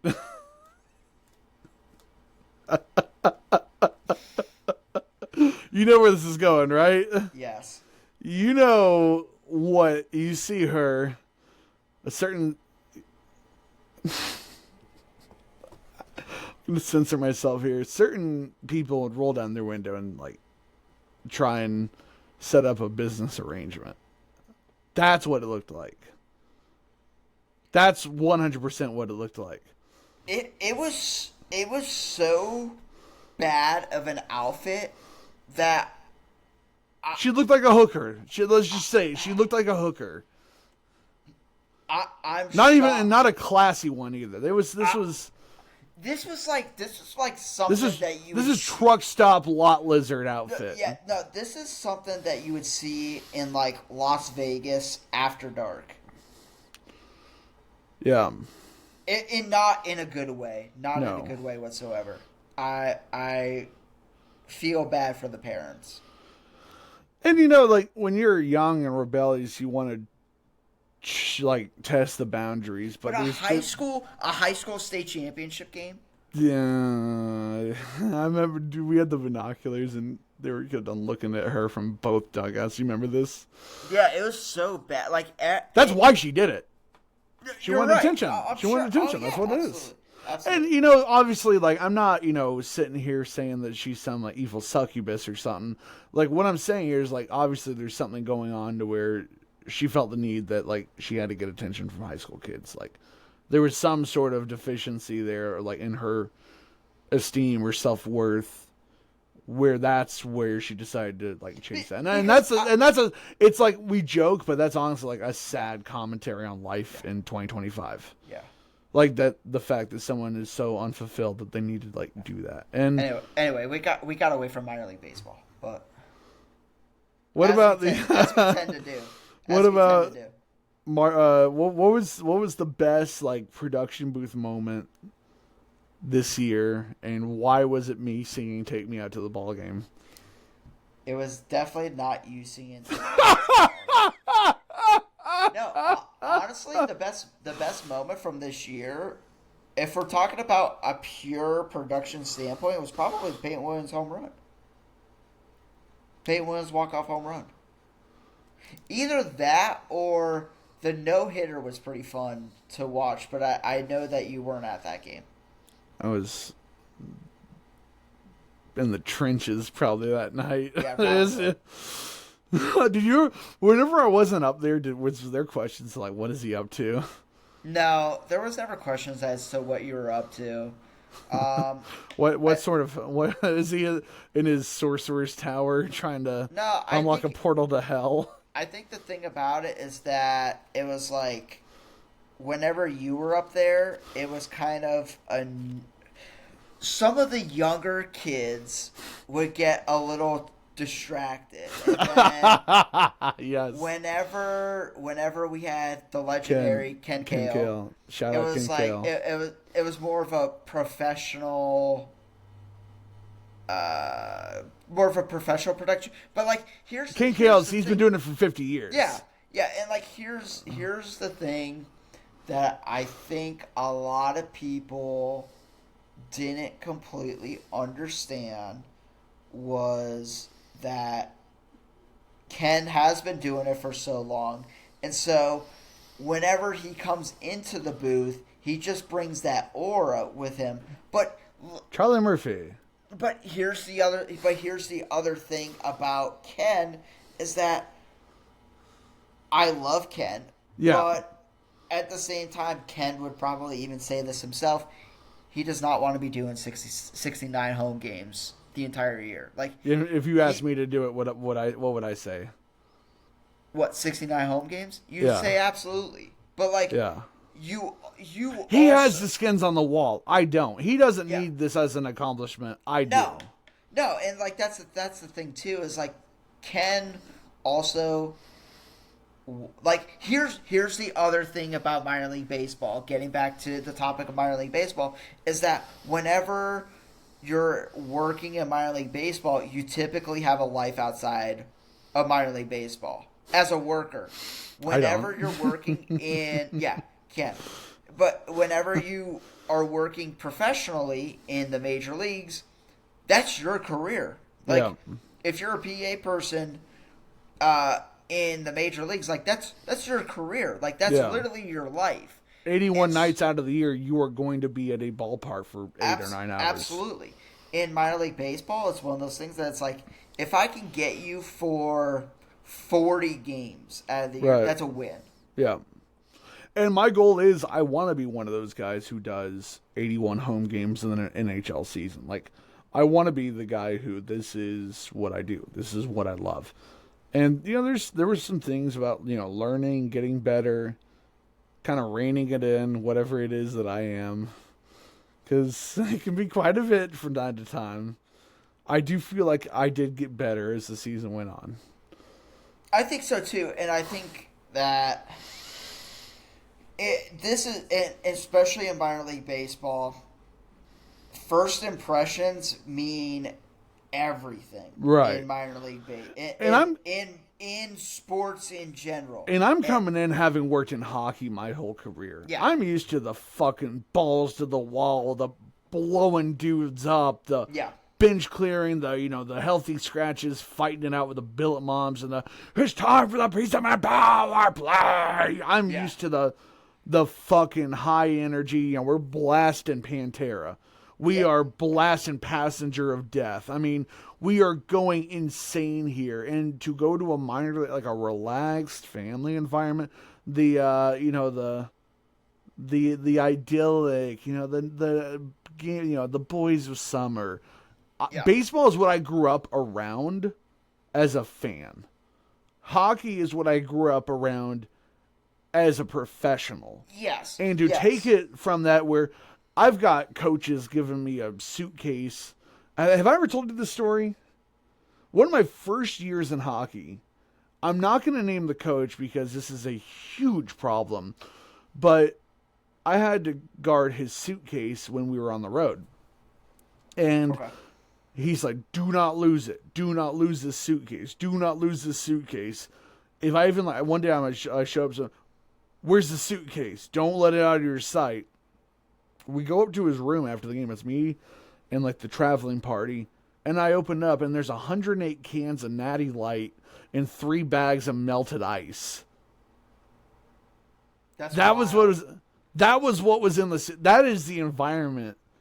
I'm an unpaid intern. That is the environment that I started in. And when you set the tone. And that's the perfect example of the difference between hockey and minor league baseball, because my first year of minor league baseball, it was not calm and relaxing, of course, but low stakes. The players are genuinely in general nice people. There's not really their flaws as people are not as evident in minor league baseball. And see, that's the thing too, is that I work with a lot of the players. I get to know a lot of players and coaches and all that other stuff. Very similar to you, in the hockey world. Well, and the difference between in baseball, it's 162 games. It is you go to spring training in February, you end the season at some point in October, and it's about being able to show up to the field for 10 hours a day and keep a level head and stay hungry, stay motivated. In hockey, your downtime is spent recovering and getting ready, but when you're at the rink, as a player, as a coach, as in the business, you're a fucking apex predator. You're gonna fucking bag body. It is that. It's the football mindset of I'm gonna fucking kill these motherfuckers today. I'm going to bag bodies out here, and that is the difference. The mindset. You saw me getting hyped up for baseball, and it was have you ever seen someone getting hyped up like that for baseball before? No. And I got to be ready to run through a brick wall, because if I'm not feeling that, that was something I had to learn, that if I'm not ready to run through a brick wall, I can't do my job. I have to be all amped up. I have to have the smelling salts. God bless the smelling salts, but I have to be ready to go. And that's where I think the disconnect between yourself and a lot of people that work in baseball, that's where the disconnect happens. Because the way that the players are out on the field, that's how typically the front office is as people too. Yeah. It's they set the tone, everyone else follows. In hockey, you're playing checkers. In baseball, you're playing chess. Yes. It's it's strategic. You're picking your moments in baseball. In hockey, it's I don't care if I risk losing this person. I'll be able to hop him in 2 turns anyway. Right. Yeah, I mean, it's one of those things where you can take guys will go out there and get tossed from a game and get suspended just to prove a point. Yeah. And in baseball, aside from brushback pitches, aside from the very rare charging the mound, it's about throwing behind a player for coward, on purpose, cowardly, or by accident. I've seen it happen on accident. On accident, yeah, but I think on purpose it's such a bitch ass move. Yeah, no, I agree. The thing is in baseball, you're trying to beat them in the results. Yes. You're trying to, it's three outs, 3 strikes, 1 run. You're trying to beat them at the objective. In hockey, the way you beat them at the objective is you pulverize them into a finely ground powder on the way to beating them in the objective. And that mindset stretches from on the ice to the stands to the business side. You promote, it's like I said, the WWE-ification of the society we're in. Hockey is a great example of that because you have the fans screaming like, get him, tear his fucking lungs out. And some dude is going to go to church tomorrow. Like, the fuck is he going to do? Like, you got that violence, that anger, that passion. It's an outlet for the negative emotions. And you don't really have that in baseball because when you do, you have guys throwing at each other. You have Jonathan Papelbon grabbing his junk towards the Phillies fans. Yeah. Well, it's in hockey, it's like, okay, let's go beat them up. Hey, let's then go do that 4 days later. In baseball, it's like, okay, we won. Let's just go try and do it the next day. If we don't beat them during the regular season, that is. If we don't beat them, then it's like, so what? We have the next day after that. In hockey, it's like, I only have a certain amount of times to beat them, so I better beat them, and I better, if it means sticking my, using my stick as a weapon, I'll use my stick as a weapon. You're not going to go in baseball and be like, I'm going to use my bat as a weapon. It's about the competitive advantage that you're trying to get. And everyone only has a purpose as far as how far they're willing to go to put their team ahead. It's the next man up. It's the trench warfare mentality. And there's a lot to be said about how that is negative in the game and how that negatively prepares players for a life outside of the game. That's why Derek Boogaard gets addicted to drugs and kills himself. That's why, Bob Proberts deals with CTE. But that is such a part of where the game is at, and it translates into the business side, because if you're going to be in the business side, you got to be next man up. If a guy no-shows for Gold Judge and you're the fucking plus-minus guy, you got to be ready to go down there and do it. Yeah. If a guy no-shows for play-by-play and you're the PA guy, you got to be ready to put on the headset. It's got to be that next man up. Don't even think. It has to be instinctual, because when you start thinking about it, when you start applying logic to it, everything slows down and comes to a halt.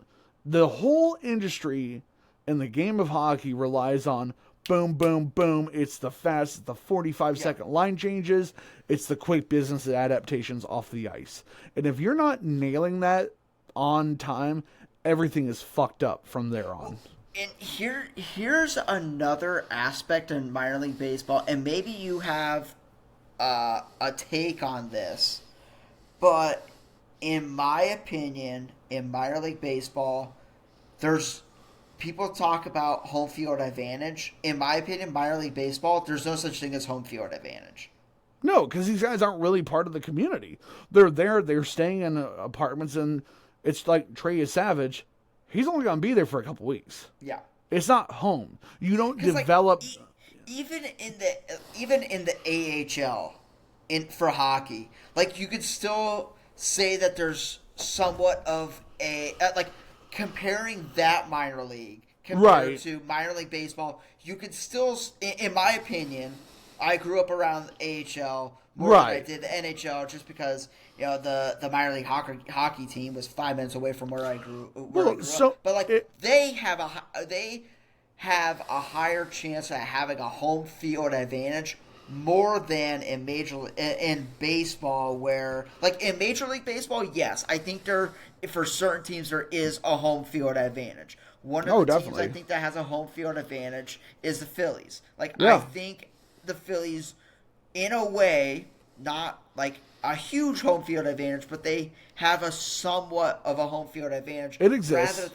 Rather than it's the magic of Chicky and Pete's. Yeah, 100%. But in the AHL, I feel like there's a higher potential to have home field advantage, because a lot of those guys that are there, they've been there for a couple years, or they know how the community is. The fans know them a little bit more. And maybe I'm wrong. You are right, because there's a difference. At the AHL level, the teams operate their own separate hockey operations staff, separate from the NHL. There is a cross collaboration. If Toronto tells Brent LaValle to pitch a guy on Saturday, Brent LaValle's pitching a guy on Saturday, he better pitch that guy on Saturday, or he's going to get a job somewhere else. Yep. At the AHL level, you have the hockey staff, then the coaches. They sign AHL free agents to AHL deals that are independent of NHL deals. Curtis McKenzie on the Texas Stars has been their captain for about 5 years. He hasn't been on an NHL deal. He played in the NHL, but he hasn't been on an NHL deal. His involvement with the Texas Stars, he could decide if the Dallas Stars wanted to bring him up to Dallas, they would have to sign him to a two-way NHL contract. So the teams are free to sign AHL free agents and manage their rosters in a way. That was one of the complaints with the Texas Stars in the early 2010s was they were prioritizing guys that would win versus guys that needed development. They weren't playing Jack Campbell that much. They weren't playing Roddick Foxa that much. And there was the mindset of we're going to win here and, sell tickets rather than, and that's the issue with the Chicago Wolves for all those, and that's why the Wolves have had a hard time maintaining good relationships with NHL teams, because they are so dead set on competing with the Blackhawks to corner the Chicago hockey market.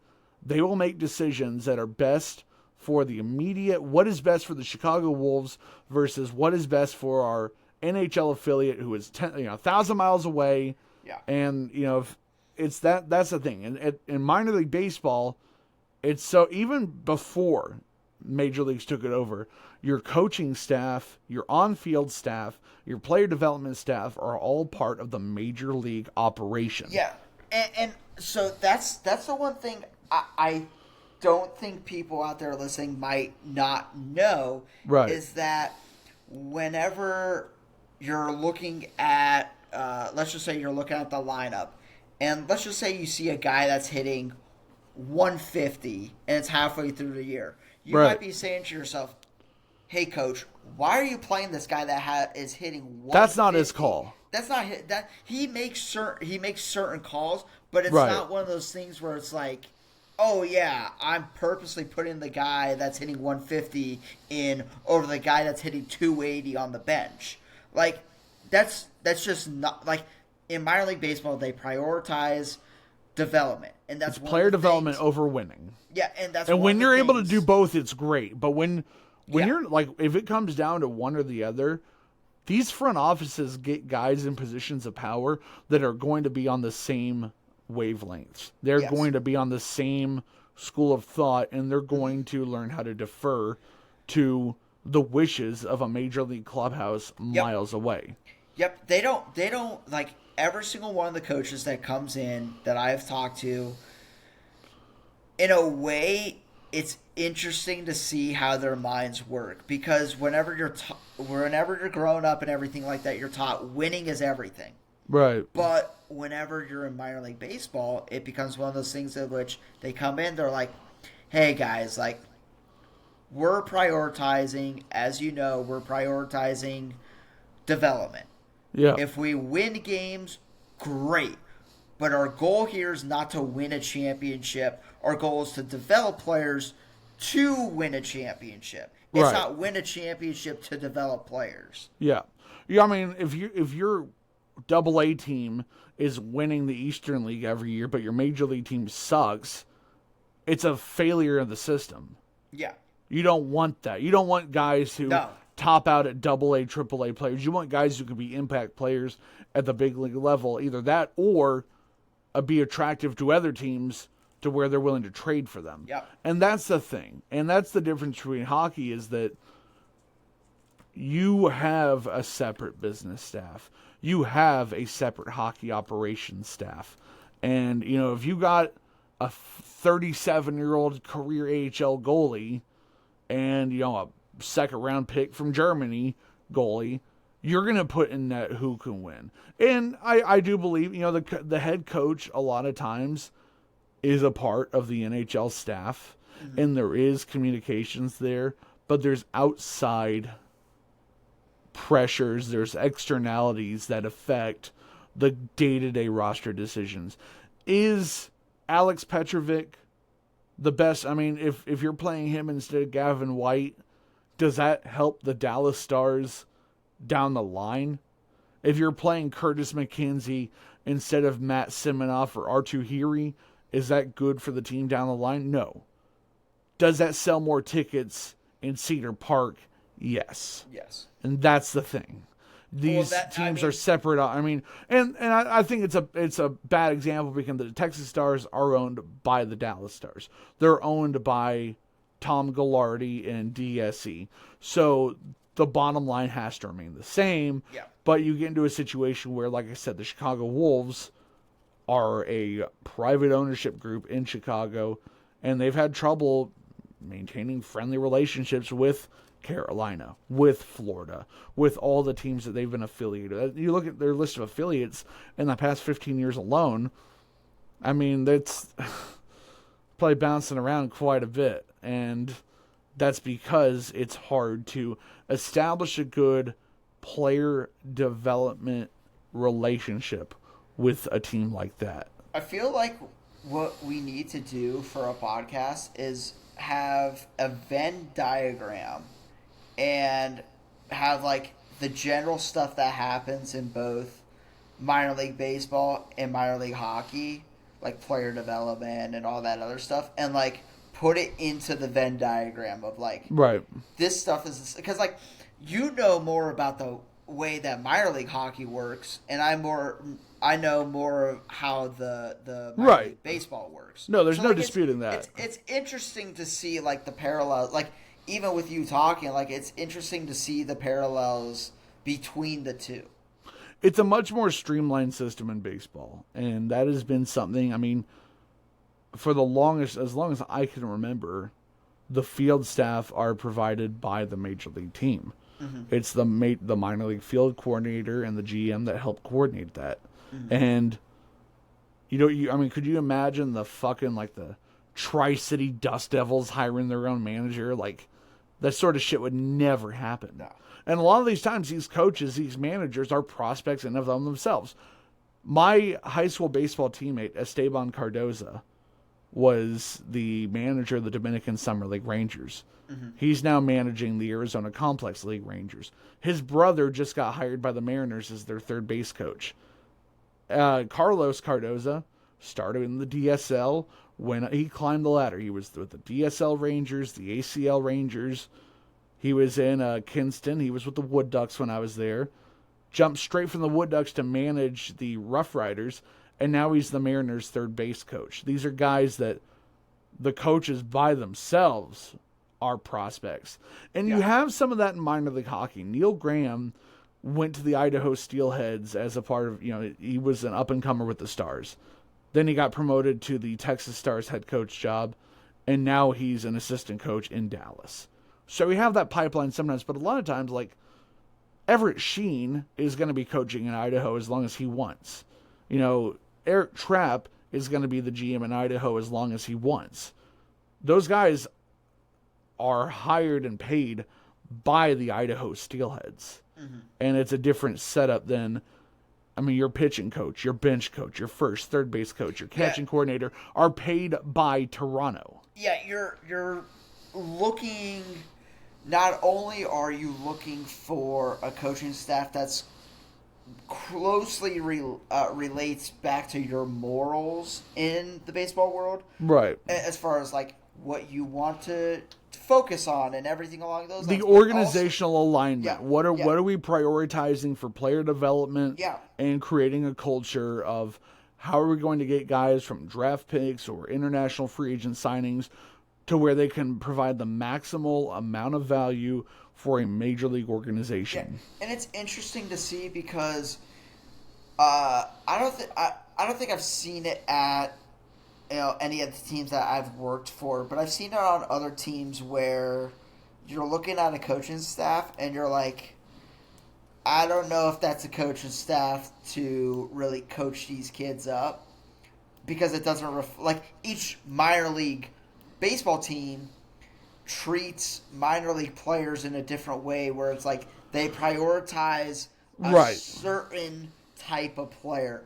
For example, whenever you look at the Yankees farm system, they prioritize tall outfielders. Dudes that are 6'3" and taller are who they prioritize. In the Boston farm system, they prioritize international players. We're going to not really focus an insane amount on the draft. We're going to worry about developing international players at a young age to try and get them up to the big leagues. And my understanding is that's part of why the reorganization from minor league teams, mostly being free to kind of operate on their own thing, to being a more centralized major league structure, is because now you have the nutrition staffs. Yes. You can feed your top your top prospects aren't making peanut butter and jelly sandwiches and then riding 8 hours on a bus. There are specialized nutrition staffs, there are strength and conditioning staffs, stuff that you would not have had otherwise to get the maximal amount of value out of these players that are being prioritized by a major league front office. It's not one of those things where, hey, we're going to stick you in some bumfuck town in West Virginia and let you figure it out, sink or swim. Yeah. It's like what we talked about earlier. It's making sure that you are providing the right amount of resources for these players to thrive and develop. I think it was Trevor May who talked about this on one of his videos, where when he was coming through the minor league system, he was saying how he's like, I got $10 to I got $5 to use each and every game on food, and he's like, I can either buy the banana for $1 or buy the peanut butter and jelly sandwich for $3. But here's the thing: is that I have to feed myself lunch and dinner, so I have to space this money out. Was he the one who talked about the crock pot? Was that tweet? I don't know if he. There was a tweet that went around baseball of. They would get the per diem for the road, and the Dominican players would buy a crock pot and 5 pounds of shredded chicken and a jar of salsa and just eat that shit over an entire week and take the money and go buy Ed Hardy jeans at Ross. But that stuff doesn't have I think for every change that you talked about earlier, where you're like, I don't like that change. The game is stronger for it. I think there's 3 changes apart from that one bad change that you're like, those are good changes. The game is stronger because of it. Yes. But I feel like you lose the heart and soul of what the cultural perception of minor league baseball. What is it? It's Bull Durham. It's the fucking Wild West out there. It's these guys, banging the chicks at the hotel bar and then going back to 20 guys in a room. It's like it's that sort of, it's the cultural perception that adds to the allure, adds to the mystique.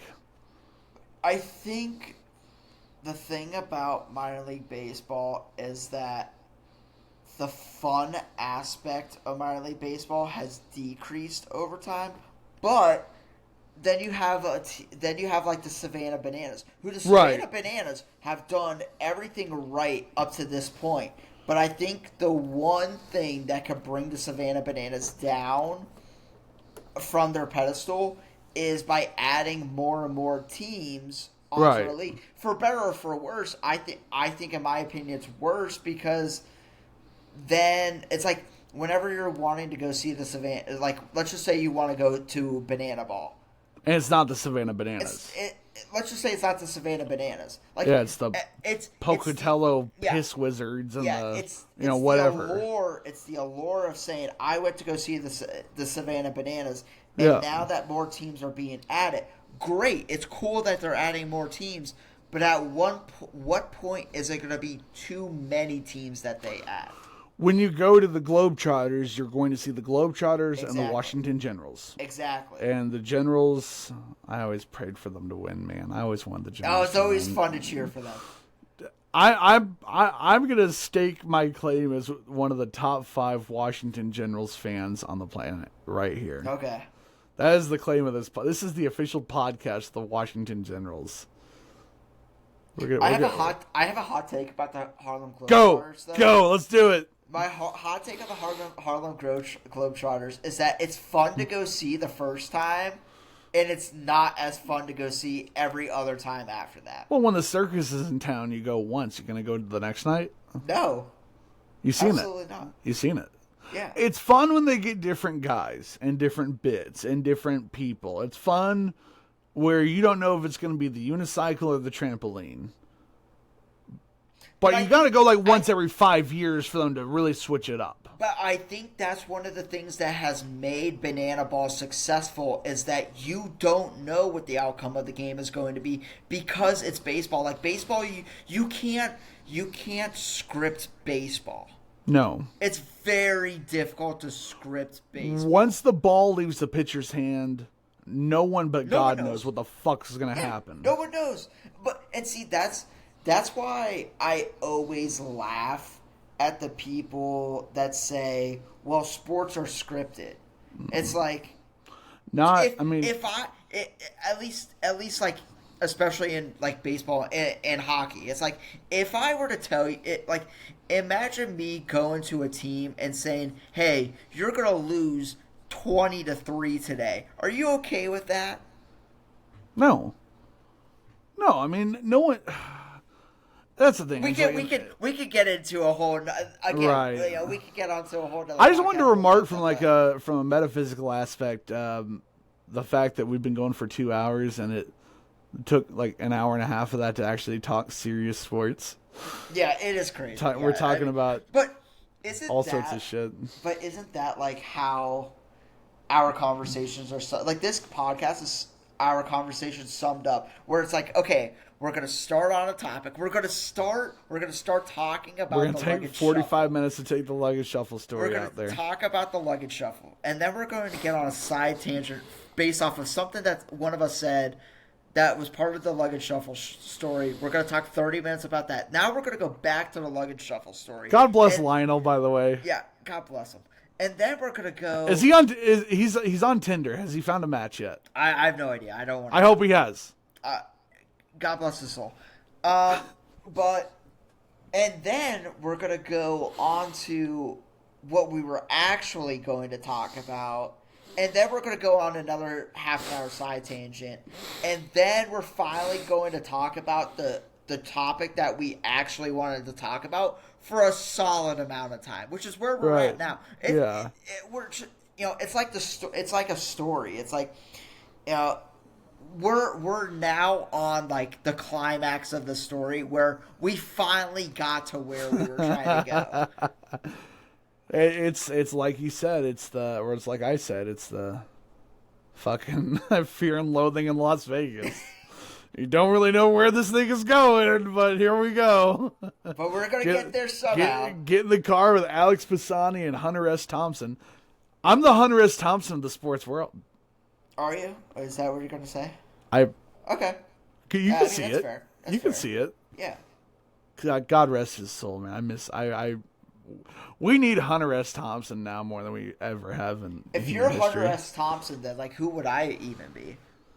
You're Kurt Vonnegut. Okay. I could see it. Like, because you're good at what you do, but you're also like, what you do isn't who you are. Like, there's levels to Steve. No, my wife always says to people, there's me when I'm working, and then there's like actual me. Like when I'm working, I mean, Alex, you've seen this. Like, when I'm working. It's like I could be the most serious person in the entire world whenever I'm working. When I'm not working, I'm probably one of the most unserious people that you'll ever meet. But even then, when you're working, the Steve that we're seeing right now shines through. Slaughterhouse-Five starts out as a book about the bombing at Dresden, but it got a little weird in there. So I see it with you. You're Kurt Vonnegut, like 100%. Okay. My wife would appreciate that statement. I'll have to tell her after this. You should. She'll because she loves Kurt Vonnegut. It's like one of her favorite authors. Excellent author. Yeah, but man, well, I think that's about as good a note to close this thing down as any, don't you? So. I would say, dude. we're going to do this again. We're going to do this as a regular feature. Okay. Maybe even take a podcast trip down to Asheville. Could we do this from the stadium? Okay, so my new production room, okay, so a little insight, quick story about Asheville, the Asheville Taurus. They've been around for over one of the most years. historic programs in minor league baseball, it's by far. It's one of the reasons why I wanted to come here in the first place, but also number two, it's going to be the first time in team history they have a video board and a live stream production. Yeah! And I'm the person that's going to be doing all that fun stuff. You're the Jackie Robinson of the Asheville Taurus. I would not put my name anywhere near Jackie Robinson. Jackie Robinson is a legend. I'm more so like, I don't know. You're the Larry Doby of the... I was gonna say like the Brett Favre of minor league baseball, where it's like, yeah, I'll throw a bunch of touchdowns, but I'll also throw a bunch of interceptions. You're the Steve Langdon, the white Jackie Robinson. No. But anyway, so no. But I got my arm around you out there at the shortstop. But one of the things about where I'm going to be working is that I'm used to working in a press box. This is the first time in my whole career I'm actually going to be working underneath the stadium. I don't have any windows.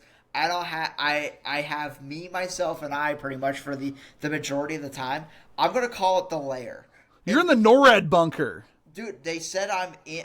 They said we're gonna have to have like a name for your place. I said it's gonna be the lair. Like that's a lair. Dude, I'm gonna get you a NORAD patch.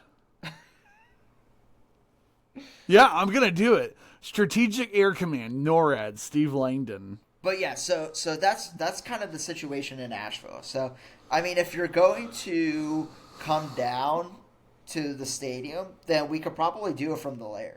Let's do it from home plate. I'm best friends with the groundskeeper there, so I'm sure if I ask them, hey, can I do this from home plate? Now, the one thing is that the owners are constantly there, so they're kind of picky with the rules and everything like that, especially for a historic club. And so I don't know if I'll be able to do it at home plate. We can't get crazy. Maybe on like a Sunday when like I know no one's gonna be there. Maybe I'll ask my buddy who's the groundskeeper. Maybe be like, "Hey, can we do a podcast from home plate?" We cannot get into Hudson Head. No, we are not gonna get into Hudson Head. Can we get into what was the other good one? The furry conversation. Oh, are you talking about the furry convention in Pittsburgh? No, we had a good dialogue on furries in the press box. Remember that? We had a good conversation on that. We also had a good conversation on just topics that you shouldn't talk about in the workplace, but we did consensual non-consent. Yeah, we did have a. That was That was a quick one though. I put a kibosh. I put a kibosh. We were alone. It was you and I in there, and then someone else walked in, and we both shut that down. Like, yeah, we shot that. That was like a 2-minute conversation. What was another good one? There was the. See, again, we're going on a side tangent.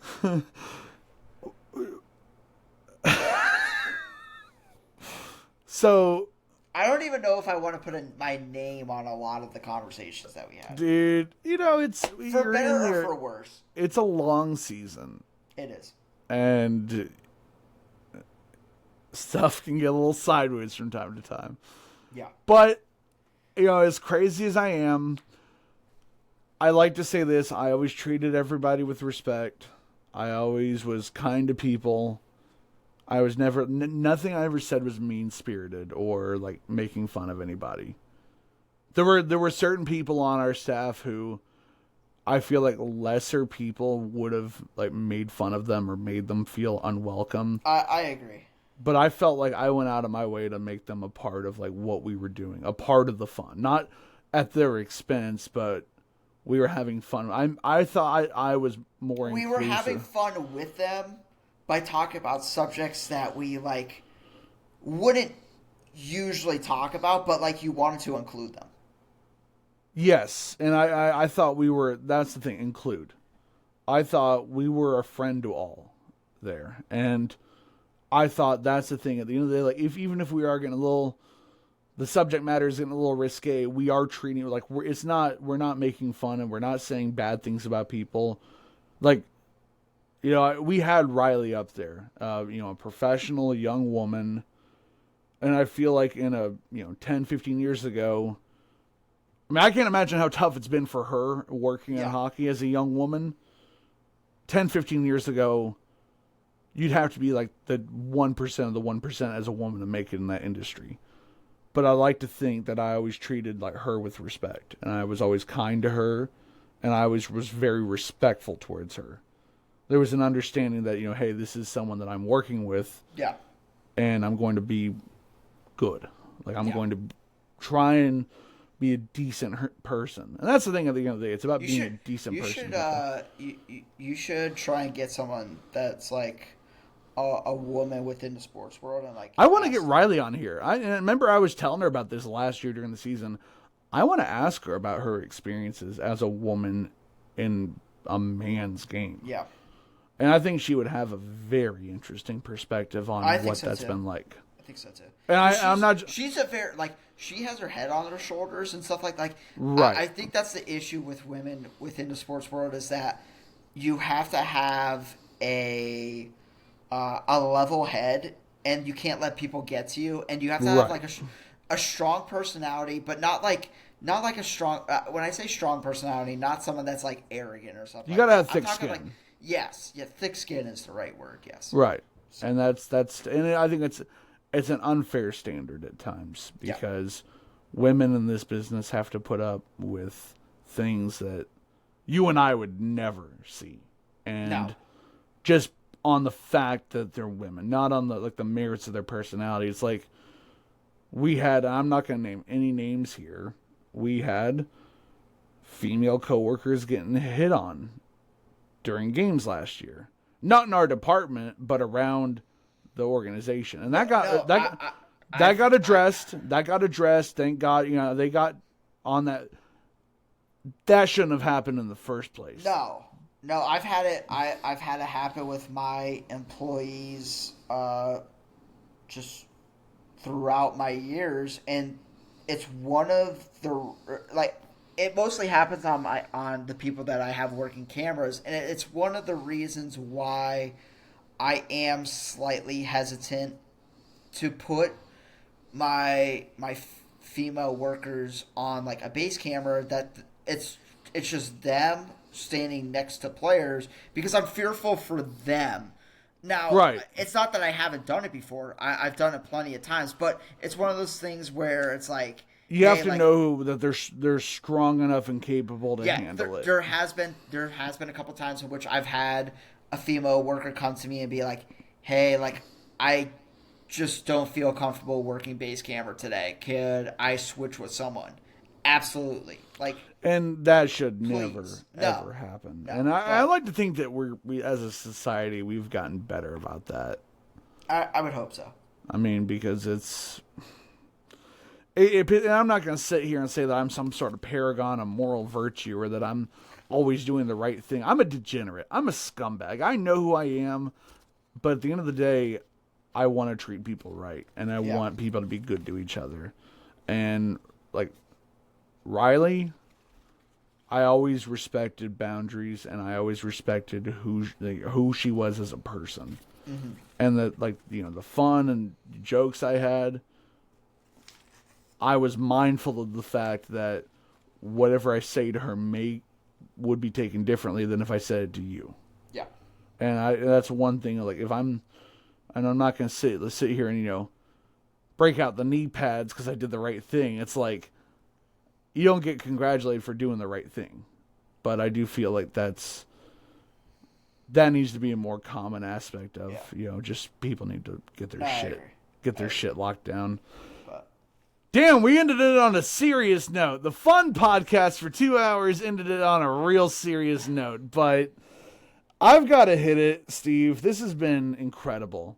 Episode 1, the real episode 1, is in the books. The real episode 1. Now, the old episode 1, no one's going to ever hear it for many different reasons. Most unfortunate. It was a good one. We're going to get those guys in here again and maybe break out the North Korea talk again. Did you heard that part of it? I have not heard the entirety of it, but I will make sure to check it out this week. Well, you won't be able to check it out. It's gone. It's offline. I'm sorry. Completely offline. Yeah. I'll have the archives. How about this? I'll release it for the 50th anniversary. There you go. In 2076. There you go. Yes. All right, Steve. Anyway. Well, stay on the line while we finish this thing up. But hey, everyone listening, I hope you enjoyed this inside look at minor league sports. We'll be back tomorrow with Tyler DeWallaby, the great Tyler DeWallaby, the man who has no idea how to handle me. So we'll be back at that. We're going to get Frank on here this week, I think, as well. The greatness of Frank Duran. Shout out, Frank. Awesome. Well, we'll be back at that tomorrow. This is 25 Degrees. Alex Posani, Steve Langdon. We're out of this bitch. See you later.